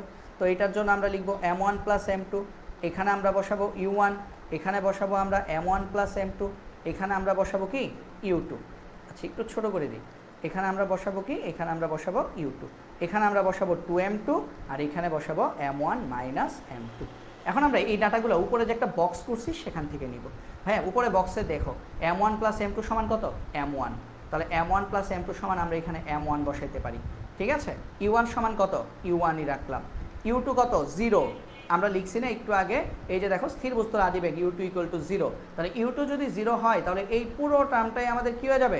0 হয়ে যাবে। এটা লেখার দরকার নেই। ঠিক আছে, এটা লেখার দরকারই নেই, থাক, এটা কেটে দিই, কারণ এটা পুরো টার্মটাই আমাদের কী হয়ে যাচ্ছে? 0 হয়ে যাচ্ছে। আচ্ছা, m1 - m2 সমান কত? এটা সমান m1। তাহলে m1 m1 যদি কেটে দাও, তাহলে u1। আমি তোমাদেরকে একটু আগে সবুজ বক্সে লিখে দিচ্ছি, দেখো u1 আর v1 সমান হবে। দেখছো, v1 = u1 পেয়েছি, v1 = u1 পেয়েছি। ঠিক আছে। তাহলে আমরা লিখব আবার আচ্ছা, এখানে লিখে রাখি, সুতরাং v1 = u1। ঠিক আছে, v1 = u1। আবার সংঘর্ষের পর স্থির বস্তুর বেগ কত আসবে? সংঘর্ষের পর স্থির বস্তুর বেগ কি বলছিলাম? v2 = 2u1 আসবে। দেখবা 2u1ই আসবে। স্থির বস্তুর বেগ, স্থির বস্তুর আদিবেগ কত ধরেছি? u2। তাহলে শেষ বেগ v2 = m1 + m2, এখানে সমানার্থে দিব u2 প্লাস m1 + m2, এখানে দিব u1, এখানে হচ্ছে আমাদের 2m1, আর এখানে হচ্ছে m2 - m1। ঠিক আছে, m2 - m1। এখন এখানে আমাদের প্রথম অংশটা বাদ পড়ে যাবে, কেন? কারণ u2 = 0। u2 সমান যদি 0 হয়, এই পুরো টার্মটাই হয়ে যাবে আমাদের 0। তাহলে বাকি রইল কি? ওই টার্মটা, ওটা কত? 2m1। আবার নিচেও দেখো m1 + m2, তার মানে হচ্ছে m1 × u1, তার মানে m1 m1 কাটা, আমরা কত পাচ্ছি? 2u1। দেখছো, একটু আগে আমি তোমাদেরকে বলছিলাম যে v2 2u1 হবে। তাহলে সুতরাং v2 = 2u1। তার মানে আমরা এখানে বাংলায় কি লিখব? বাংলা কমেন্ট আমরা কি লিখব? যে অতএব সংঘর্ষের পর গতিশীল বস্তুর বেগ অপরিবর্তিত থাকবে। কারণ কি? v1 = u1 পেয়েছি, তাই না? অপরিবর্তিত থাকবে। অপরিবর্তিত ব্র্যাকেটে লিখতে পারো v1 = u1 থাকবে। কিন্তু স্থির বস্তুর বেগ স্থির বস্তুর বেগ মানে শেষ বেগ যেটা বেগ গতিশীল বস্তুর আদি বেগের দ্বিগুণ। গতিশীল বস্তুর আদি বেগের দ্বিগুণ। আদি বেগের দ্বিগুণ মানে কি v2 = 2u1 হবে। এটাই হচ্ছে আমাদের ফাইনাল কনসেপ্ট। তো এটা দেখো তো সবাই ক্লিয়ারলি বুঝতে পেরেছো কিনা, ভাইয়াকে জানাও যে এই অঙ্কটা আমরা সবাই ক্লিয়ারলি বুঝতে পেরেছি কিনা। এটা কিন্তু বেশ জটিল একটা ম্যাথ ছিল, ঠিক আছে। আচ্ছা রোজা বলছো আমি m1 - m2 = m2 লিখে ফেলছি বক্সে, দাঁড়াও তো দেখি তো, ভুল হতে পারে। আহা সরি হ্যাঁ থ্যাংক ইউ আমাকে এটা মনে করে দেখাই দেওয়ার জন্য, নাহলে তো এটা ভুলই থাকতো। হ্যাঁ তোমরা এরকম যদি দেখো, কারণ অনেক সময় লিখতে গিয়ে দেখা যায় আমি তো একই সাথে বলছি এবং লিখছি, অনেক সময় দেখা যায় বলি এক কিন্তু লিখে ফেলছি আরেক, ঠিক আছে। তো এই কারণে আমাকে একটু বলে দিও, ঠিক আছে, ধন্যবাদ। তো আশা করি এটা সবাই বুঝতে পেরেছি। আমি দেখতে পাচ্ছি ফারিয়া চলে আসছে, ওয়ালাইকুম আসসালাম, কারেন্ট আসছে ফারিয়ার বাসায়, ঠিক আছে, গুড। তো আজকে আসলে কারেন্ট আমাদের এইখানে তো এখন কি আমি বুঝতেছি না আসলে এই মুহূর্তে আমাদের এখানে কারেন্ট আছে কিনা, কারণ আমার কারেন্ট কারেন্ট আছে আমার এখানে এই মুহূর্তে কারেন্ট আছে। আচ্ছা ঠিক আছে, তো সাদিয়াও বলছো জি ভাইয়া ক্লিয়ার, ঠিক আছে, নবনী ক্লিয়ার, ঠিক আছে, বুঝতে পেরেছি, ওকে ফাইন। তাহলে আমরা কিন্তু এই অঙ্কটা যদি বুঝে থাকি আমরা কিন্তু বেশ ভালো, মানে সবচেয়ে কঠিন যে অঙ্কটা এই সংঘর্ষের উপর, স্থিতিস্থাপক সংঘর্ষের উপর, এখন তোমাদের কাছে মনে হতে পারে ভাইয়া এটা খুবই সহজ অঙ্ক, বাট বিশ্বাস করো বরিশাল বোর্ড 23-এ যখন এই অঙ্কটা যখন আসছে পোলাবেন কানাগাড়ি করছে। কেন? কারণ হুট করে একটা অন্যরকম একটা টপিক চলে আসছে, তো এরকম হুট করে একটা টপিক 8টা সিকিউর মধ্যে 1-2টা টপিক চলে আসতে পারে ভাইয়া। তো এই কারণে আমাদের আনসার করতে হবে কত, 8টার মধ্যে 5টা। তো আমরা ওই রকম চিন্তা করতে পারবো না যে আমি 5টার জন্য, যারা 25 ব্যাচের আছো মেইনলি আমি 25-এর জন্য বলছি, কারণ 26 তো দিল্লি অনেক দূর, তোমাদেরকে এর মধ্যে এই টপিক আরও মনে করো 50 বার পড়াবো। 26 নিয়ে ভাইয়া টেনশন করছি না, তোমরা মাত্র শুরু করেছো, যারা ক্লাস করছো ভেরি গুড, যারা করছো না তারা পিছিয়ে যাচ্ছ, বাট যারা ক্লাসগুলো করছো 26 ভালো একটা প্রস্তুতি হয়ে যাচ্ছে। কারণ কি তোমরা ওই প্রস্তুতি নিচ্ছ যেটা 25 নিচ্ছে, 25-এর জন্য কিন্তু ক্লাসগুলো কিন্তু আমার মডিউল করা, ঠিক আছে। তো তোমরা যা প্রস্তুতি নিয়ে ফেলতেছো ভেরি গুড, খুবই ভালো। বাট কথা হচ্ছে 25-এর জন্য বলবো যে তোমরা তোমাদের 7টা অধ্যায় আছে ফিজিক্স ফার্স্ট পেপারে, 7টার মধ্যে 8টা প্রশ্ন আসবে, একটা অধ্যায় যে কোনো একটা অধ্যায় থেকে 2টা প্রশ্ন আসবে। তো ম্যাক্সিমাম ক্ষেত্রে 2টা প্রশ্ন আসে আমাদের আদর্শ গ্যাস থেকে, মানে 10ম অধ্যায়, অথবা ভেক্টর 2য় অধ্যায় থেকে। বাট কোনো বোর্ডে এই যে যেমন দেখো বরিশাল বোর্ডে নিউটনীয় বলবিদ্যা থেকে 2টা সিকিউ চলে আসছে। তো এই সিকিউগুলো তোমরা যখন অ্যানালাইসিস যখন করবা তখন এমনভাবে অ্যানালাইসিস করবা যাতে করে পরীক্ষার মধ্যে 8টার মধ্যে 8টা প্রশ্নই তোমার কমন পড়ে। মানে এই জায়গাতে কোনো ছাড় দেওয়ার সুযোগ নাই, মানে অধ্যায় কমায়ও না, এমনিতেই তো শর্ট সিলেবাস। তোমরা অনেকে আমি জানি খাও মাও করে কানাকাড়ি করো, হ্যাঁ আমরা অভাগা ব্যাচ, আমরা মানে প্রত্যেকটা ব্যাচই বলো আমরা অভাগা ব্যাচ, অমুকে অমুক পাইছে তমুক পাইছে, আমরা কেন পাই নাই।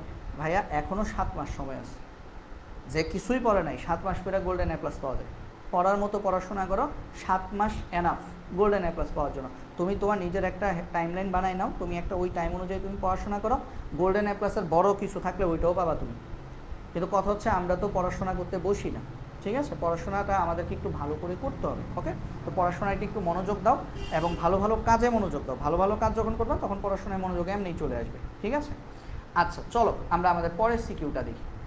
আমরা আমাদের পরের সিকিউটা যদি দেখি, আচ্ছা আমাদের এখান থেকে আর কোনো সিকিউ কি করার মতো আছে? হ্যাঁ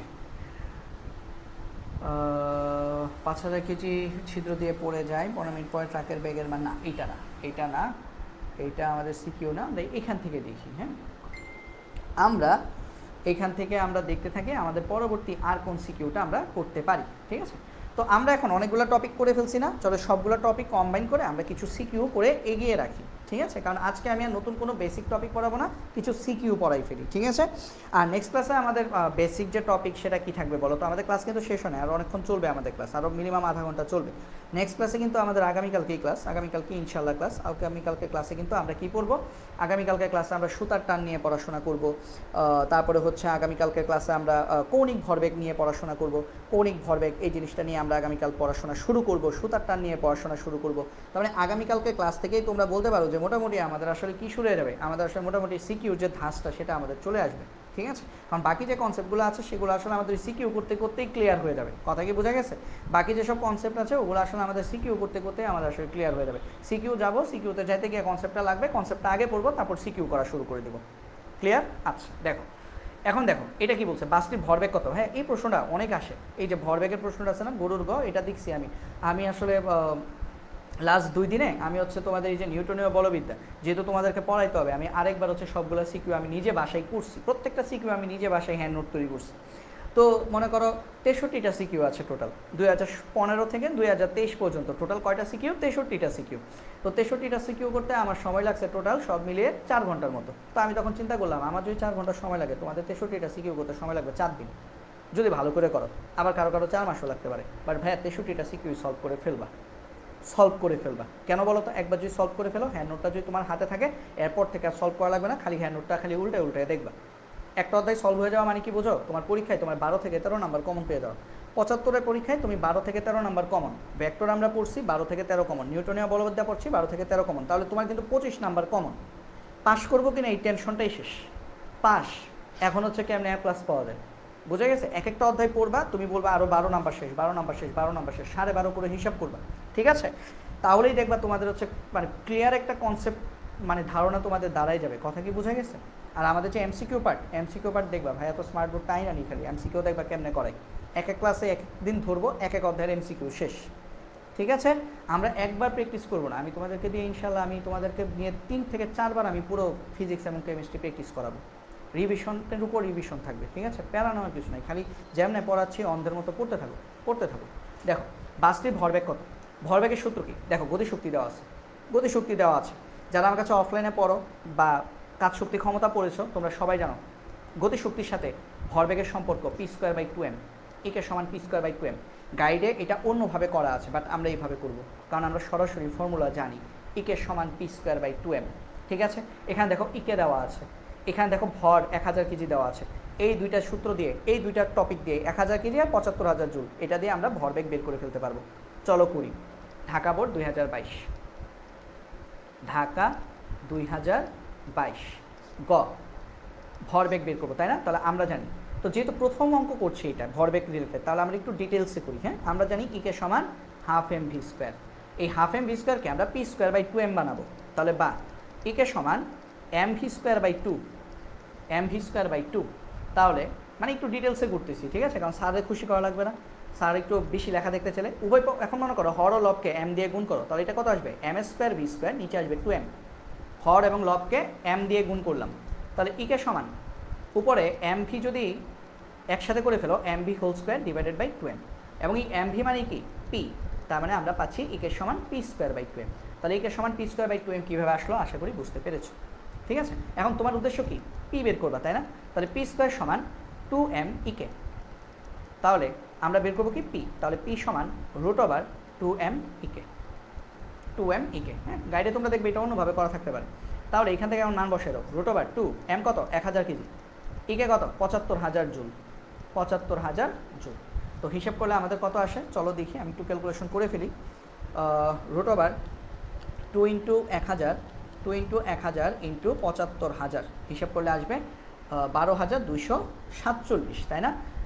2 × 1000 × 75,000, না 1000ই তো, এটা কি 1000, এটা কি 1000, হ্যাঁ 2 × 1000 × 75,000, ঠিক আছে, 12,247, 12,247.448, তার মানে 4-5। এককটা কি, ভরবেগের একক, ভর গুণ বেগ, ভর কি কেজি, আর বেগ কত কেজি মিটার পার সেকেন্ড। এটা হচ্ছে আমাদের ঢাকা বোর্ড 2022-এর গ নাম্বার প্রশ্ন।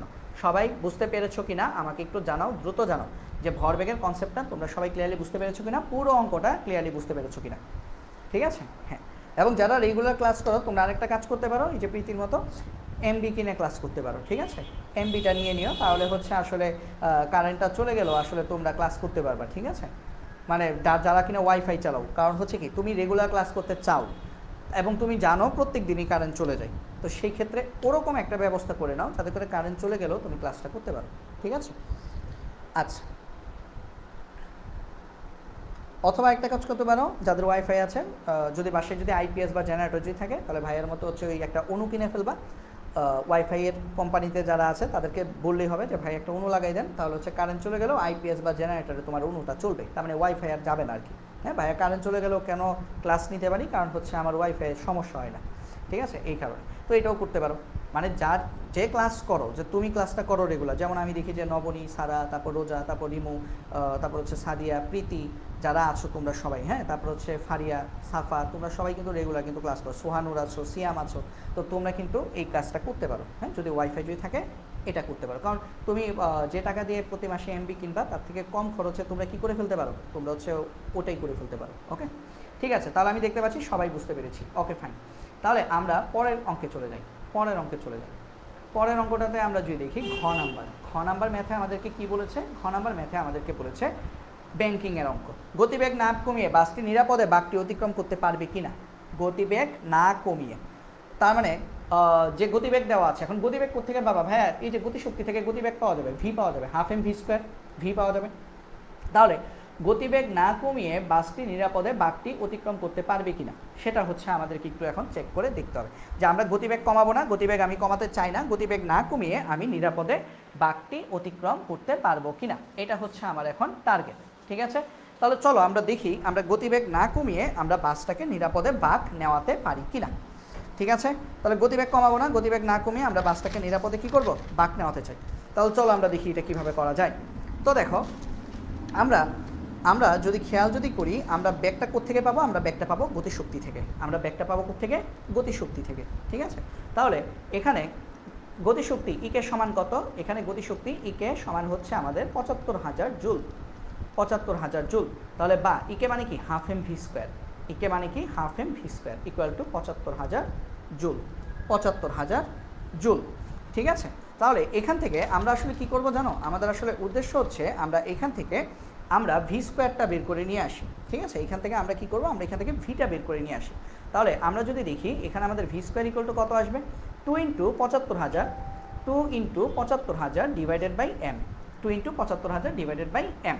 তাহলে বা আমাদের কত আসবে, আমাদের আসবে এখান থেকে আমাদের আসবে, আচ্ছা এত কঠিন করবো, আচ্ছা সমস্যা নেই। তাহলে ভি ইকুয়াল টু কত, রুট ওভার 2 × ৭৫,০০০, মানে ৭৫,০০০ জায়গায় আসলে তোমরা ই কে লিখতে পারতো, তাই না? আর এম এর মান কত, ১,০০০ কেজি, ১,০০০ কেজি। তো যদি এটা যদি হিসাব করো তাহলে কত আসবে, রুট ওভার 2 × ৭৫,০০০ ডিভাইডেড বাই ১,০০০ ডিভাইডেড বাই ১,০০০ কত আসবে, 12.25, তাই না? 12.247 বা 12.25 মিটার পার সেকেন্ড, এটা আসবে আমাদের বেগ।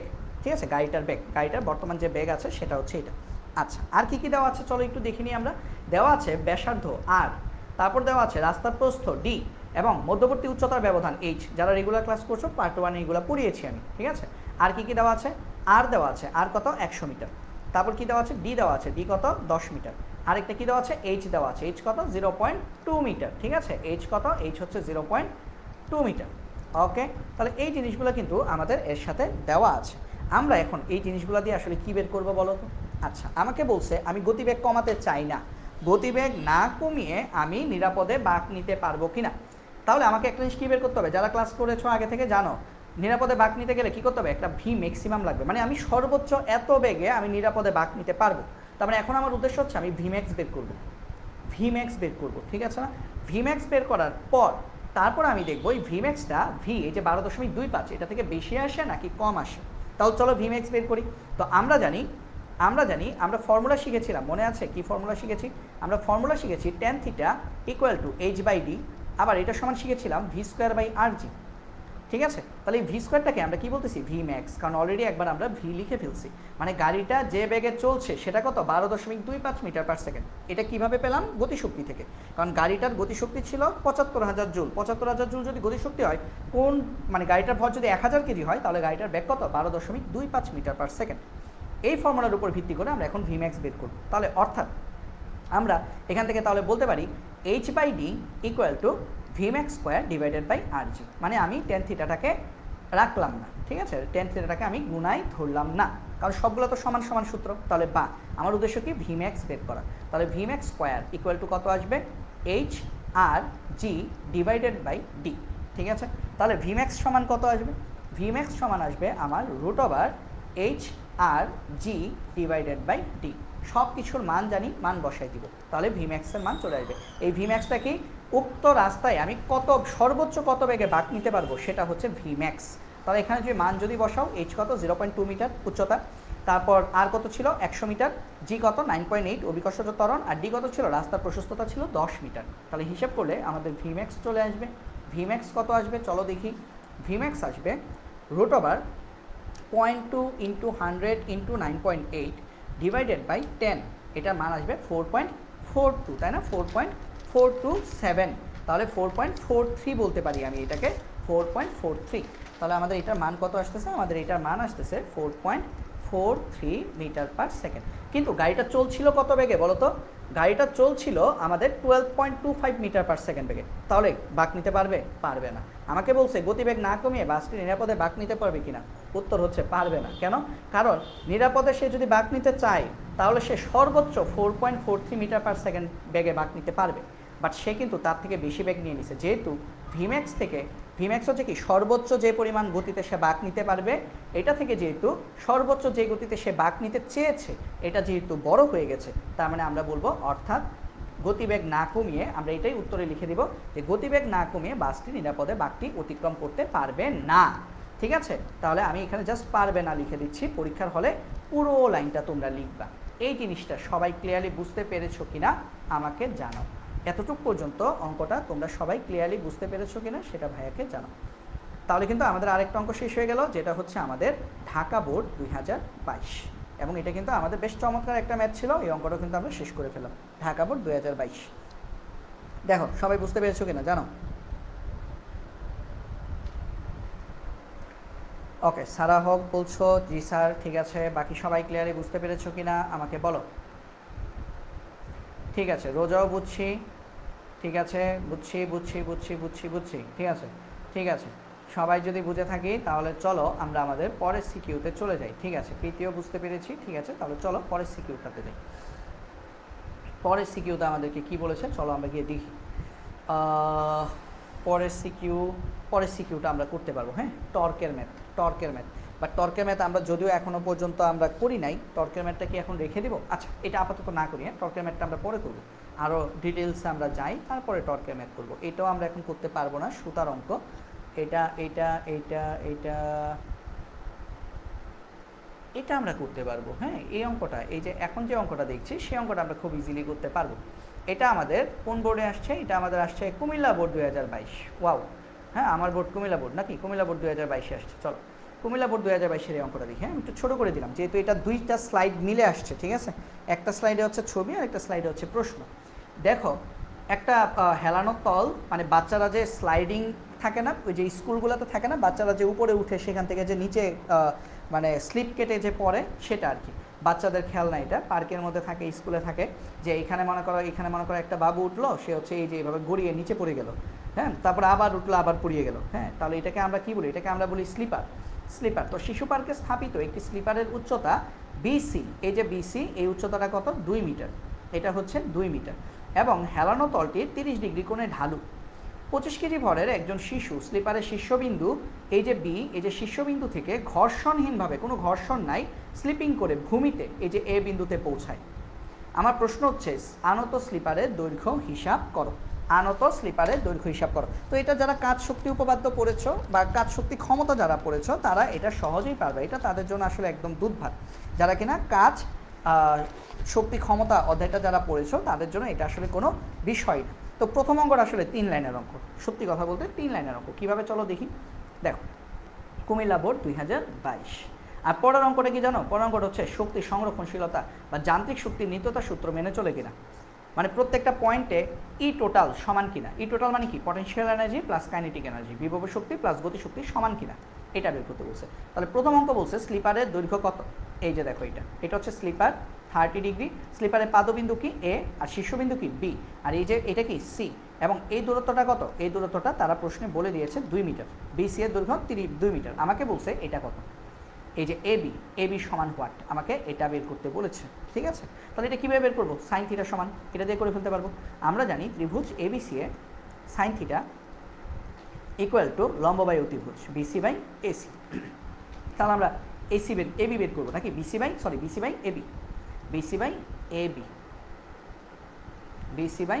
এবি, তাহলে আমরা এবি বের করবো, তাই না? তাহলে এবি সমান কি? এবি সমান হচ্ছে বিসি বাই সাইন থিটা। এখন এখানে দেখো, বিসির মান কত? 2 মিটার, সাইন থিটার মান কত? Sine 30 degree. তাহলে 2 বাই সাইন 30 মান কত? হাফ। তাহলে বা এবি সমান 2 বাই হাফ। তাহলে উপরে যদি গুণ দাও তাহলে 2 × 2, তার মানে কত? 4 মিটার। তাহলে আমাদের স্লিপারের দৈর্ঘ্য কত? আমাকে বলছে, প্রশ্নে বলছে আনত স্লিপারের দৈর্ঘ্য হিসাব করো। তাহলে আনত স্লিপারের দৈর্ঘ্য হচ্ছে 4 মিটার। এটা হচ্ছে আমাদের আনসার। ঠিক আছে? আচ্ছা, আর পরের প্রশ্নে কি বলেছে দেখি। পরের প্রশ্নে কি বলেছে? পরের প্রশ্নে আমাদেরকে বলেছে যে উদ্দীপক অনুসারে স্লিপারের দৈর্ঘ্যের 1/4 দূরত্ব। আচ্ছা, স্লিপারের দৈর্ঘ্য যদি 4 মিটার হয়, তার মানে এইটা 1, এইটা 1, এইটা 1, এইটা 1, সবগুলো 1 1 করে, তাই না? এ থেকে মানে প্রত্যেকটা পয়েন্ট কি 1 1 মিটার দূরে। তাহলে আমাকে বলছে 1/4 দূরে, স্লিপারের 1/4 দূরত্ব মানে কি? এই যে ডিবি, এটা হচ্ছে 1/4 দূরত্ব। আর বলছে ডি দূরত্বে এবং অর্ধেক দূরত্ব মানে কি ই দূরত্ব, এই দুইটার দূরত্বে আমাদের যান্ত্রিক শক্তির পরিমাণ সমান হবে কিনা, যান্ত্রিক শক্তির পরিমাণ সমান হবে কিনা। চলো আমরা দেখি। হ্যাঁ, এই কনসেপ্টটা একটু বোঝো। যারা আমার ক্লাস আগে করেছো তারা এটা খুব ভালোভাবে বোঝো। রিসেন্ট টাইমে আমার প্রত্যেকটা অফলাইন ব্যাচে আমি এই জিনিসগুলো আমি পড়িয়েছি রিসেন্ট টাইমে, তো তোমরা সবাই খুব সহজে ধরতে পারবা। ঠিক আছে? তো দেখো, আমাদের প্রথম কি বলছে? ডি বিন্দুতে, তাই না? 1/4 দূরত্বে, 1/4 দূরত্বে, মানে এই অঙ্ক গাইডে দেখবে অনেক বড় করে করা। আমরা এত বড় করে জীবনও করবো না, আমরা ছোটোভাবে করবো। ঠিক আছে? শর্টকাট, এবং কাটবে না, ফুল মার্কস দেবে। 1/4 দূরত্বে অর্থাৎ ডি বিন্দুতে বা লিখতে পারো, বা অবলিক দিয়ে, বা ডি বিন্দুতে যান্ত্রিক শক্তি মানে কি? মোট শক্তি। তাহলে যান্ত্রিক শক্তি বা মোট শক্তি ETD, E total of D point equal to কি? EP of D plus EK of D, মানে ডি বিন্দুতে বিভব শক্তি পটেনশিয়াল এনার্জি প্লাস ডি বিন্দুতে কাইনেটিক এনার্জি। ঠিক আছে? এতটুকু পর্যন্ত করার পর কিছু জিনিস আমি একদম তোমাদেরকে মুখস্থ করাই ফেলি। দেখো, বা ইটিডি সমান মানে আমি ই টোটাল বের করবো, তাই না? যান্ত্রিক শক্তি বের করবো। ইপি মানে কি? mgh না? তাহলে কোন দূরত্ব? হাইট, ডি হাইট, প্লাস ইকে সমান কি? হাফ এম ভি স্কোয়ার না ভিডি স্কোয়ার বসাবা, মানে ডি বিন্দু, এই জন্য ভিডি বলছি। ঠিক আছে? তাহলে বা ইটিডি সমান কত? mghd লিখে রাখো, mghd প্লাস হাফ এম, ভাইরা 9 10-এ পড়ছো না? V square equal to U square plus 2gh, পড়ছো কিনা? আচ্ছা, আর একটা বস্তুকে তুমি যখন উপর থেকে যখন ছেড়ে দিবা, স্লিপারটা কি সে উপর থেকে পড়তেছে না? উপর থেকে ছেড়ে দিলে ইউ স্কোয়ার সমান কত? 0। তার মানে ভি স্কোয়ার ইকুয়াল টু কত? 2gh না? ভি স্কোয়ার ইকুয়াল টু কিন্তু 2gh, তাই না? V square equal two 2gh, কারণ ইউ স্কোয়ার ইকুয়াল টু কত? 0। তাহলে ভি স্কোয়ার ইকুয়াল টু যদি 2gh হয়, তাহলে ভিডি স্কোয়ার ইকুয়াল টু আমরা কি লিখবো? 2gh D. কিন্তু একটা কথা মনে রাখবো, অলরেডি একবার এইচডি লিখে ফেলছো, এটাকে লিখবা এইচডি প্রাইম। এখন আসো বুঝি কোনটা এইচডি আর কোনটা এইচডি প্রাইম, সেটা বুঝি। চলো একটু চিত্র আগে। চিত্রটা ছিল এরকম, চিত্রটা ছিল আমাদের এরকম। দেখো, চিত্রটা হচ্ছে এরকম। এটা হচ্ছে আমাদের বি, এটা হচ্ছে আমাদের সি, এটা হচ্ছে আমাদের এ, এই পয়েন্টটা হচ্ছে ডি। আমরা ডি বিন্দুতে বের করতে চাচ্ছি, তাই না? এটা হচ্ছে 30 ডিগ্রি। মনে রাখবা, এই চিত্রটা পরীক্ষা আঁকতে হবে। যে বিন্দুতে বের করবা সেই বিন্দুর অনুভূমিকভাবে এবং উলম্বভাবে দুইটা টান দিবা, রেখা টানবা। এইটা যদি 30 হয়, এটা যত, এই উপরেরটাও কি ঠিক তত 30 ডিগ্রি। তাহলে এটার নাম দাও, এটার নাম দাও এডিই, এটার নাম দাও বিডিএফ। ঠিক আছে? নাম দিলাম। এই যে এইচডি আর এইচডি প্রাইম লিখলাম, কোনটা দিয়ে আসলে কি বোঝায় সেটা একটু খেয়াল করো। এইচডি কোনটা জানো? এটা কিসের জন্য ব্যবহার করছো? বিভব শক্তি না? ইপি। বিভব শক্তি সবসময় কী করতে হয়? মাটি থেকে কতটুকু পড়ে সেটা বের করতে হয়। এইচডি মানে হচ্ছে, মানে যেটা প্রাইম ছাড়া সেটা হবে মাটি থেকে কতটুকু পড়ে, এইটা। আর যেটা প্রাইম সহ সেটা কি উপর থেকে কতটুকু নিচে সে নামছে। তাহলে উপর থেকে কতটুকু নামছে? এইচডি প্রাইম পরিমাণ। আশা করি তোমাদেরকে বুঝতে পারছি। হ্যাঁ, ইপি কি? ইপি হচ্ছে উপর থেকে, মানে মাটি থেকে কতটুকু পড়ে, মাটি থেকে এইচডি পরিমাণ উপরে, মাটি থেকে ডি বিন্দু দূরত্ব কত? এইচডি। আর ইকের মধ্যে যে এইচডি প্রাইম সেটা কি উপর থেকে কতটুকু নিচে নামছে, উপর থেকে ভাইয়া এইচডি প্রাইম পরিমাণ নিচে নামছে। আশা করি এটা তোমরা বুঝতে পেরেছো। না বুঝতে পারলো আমরা যখন পরের আবার ওই যে সি বিন্দুতে যখন বের করবো ই বিন্দুর জন্য, সেখানে গিয়ে আমরা বুঝতে পারবো। ঠিক আছে? আচ্ছা, তাহলে এখন আমরা কি করব? ইটিডি সমান mgHD লিখলাম, প্লাস এই যে হাফ এবং 2 কাটা যায়, এই যে হাফ এবং 2 কাটলে এখানে কি থাকে? mgHD prime. তাহলে বা E total at D point equal to mg common যায়, তাহলে আমরা কি লিখব? hd plus hd prime. ঠিক আছে? আচ্ছা, এখন আমাদের একটা কাজ করতে হবে। hd এবং hd প্রাইমের মান তো আমরা জানি না, এটা বের করতে হবে, তাই না? আচ্ছা, এটা বের করা খুবই সহজ। খেয়াল করো, hd কোন ত্রিভুজটা? ভাই এই ত্রিভুজটা না? তাহলে এই ত্রিভুজের জন্য লম্ব এটা হলে আমাদের hd সমান কী হবে? আমরা কি জানি? সাইন থিটা সমান, আমরা জানি এরকম, দেখো সাইন 30 ডিগ্রি, এটার জন্য কী হবে? সাইন 30 ডিগ্রি সমান hd বাই এডি, তাই না? hd বাই এডি হবে, তাই না? আচ্ছা, তাহলে এইচডি বাই এডি যদি হয় তাহলে আমাদের এইচডি সমান কত হবে? এইচডি সমান আমাদের কত হবে? এডি সাইন 30, এডি সাইন 30। তার মানে দেখো লম্ব মানে কি? অতিভুজ সাইন থিটা। এডি কি অতিভুজ না? তাহলে লম্ব মানে কি? অতিভুজ সাইন থিটা। এখন এডি সমান কত? এডি সমান কত? খেয়াল করে দেখো চিত্রে 4টা পয়েন্ট আছে, এই যে 1টা 2টা 3টা 4টা, এই যে 4টা দাগ, এই যে 1টা দাগ, এই যে 2টা দাগ, এই যে 3টা দাগ, 4টা দাগ। তাহলে প্রত্যেকটা দাগ কি এক করে করে? তাহলে এ থেকে ডি পর্যন্ত দূরত্ব কত? এডি কত? 3 মিটার। এডি কিন্তু 3 মিটার। তাহলে এখানে এইচডি সমান আমরা কি বসাবো? এডি সাইন 30। এটা এডির মান কত? 3। আর এইচডি প্রাইম কত বলো তো? এইচডি প্রাইম ভাইয়া এই ত্রিভুজটা না বিডিএফ, তাহলে বিডিএফ ত্রিভুজে এইচডি প্রাইম সমান কত হবে? বিডি মানে অতিভুজ সাইন 30। সহজ হিসাব, অতিভুজ সাইন থিটা, অতিভুজ সাইন থিটা বসাচ্ছি, ঠিক আছে? অতিভুজ সাইন থিটা বসাচ্ছি, ঠিক আছে? এই কনসেপ্টটা কোত্থেকে আসছে? এইখান থেকে আসছে, ঠিক আছে? আচ্ছা, আমি বিডিটাও লিখে দিই, ওটাও লিখে দিই, ওই অংশটাও করে দিই যাতে করে তোমাদের প্যাচ না লাগে, বাট এটা পরীক্ষায় লেখার দরকার নেই, বা চাইলে এভাবে সাইড নোটে লিখতে পারো, সমস্যা নেই। আচ্ছা, আবার সাইন 30 ইকুয়াল টু ওই যে উপর থেকে যখন হিসেব করছি তখন কি? HD prime divided by BD. তাহলে এইচডি প্রাইম সমান আমাদের কত আসতেছে? BD sine 30। তো আমরা এইচডি সমান পেলাম এডি সাইন 30, আর এইচডি প্রাইম সমান পেলাম বিডি সাইন 30। এখন সব কিছুর মান বসাই দিব, তাহলে ডি পয়েন্টের টোটাল এনার্জি পেয়ে যাব। এম কত? শিশুর ভর কত? 25 কেজি। 25 কেজি। জি কত? 9.8। এডি কত? 3 মিটার। সাইন 30 কত? হাফ। প্লাস বিডি কত? 1 মিটার, কারণ টোটাল কত? 4 মিটার ছিল। সাইন 30 মান কত? হাফ।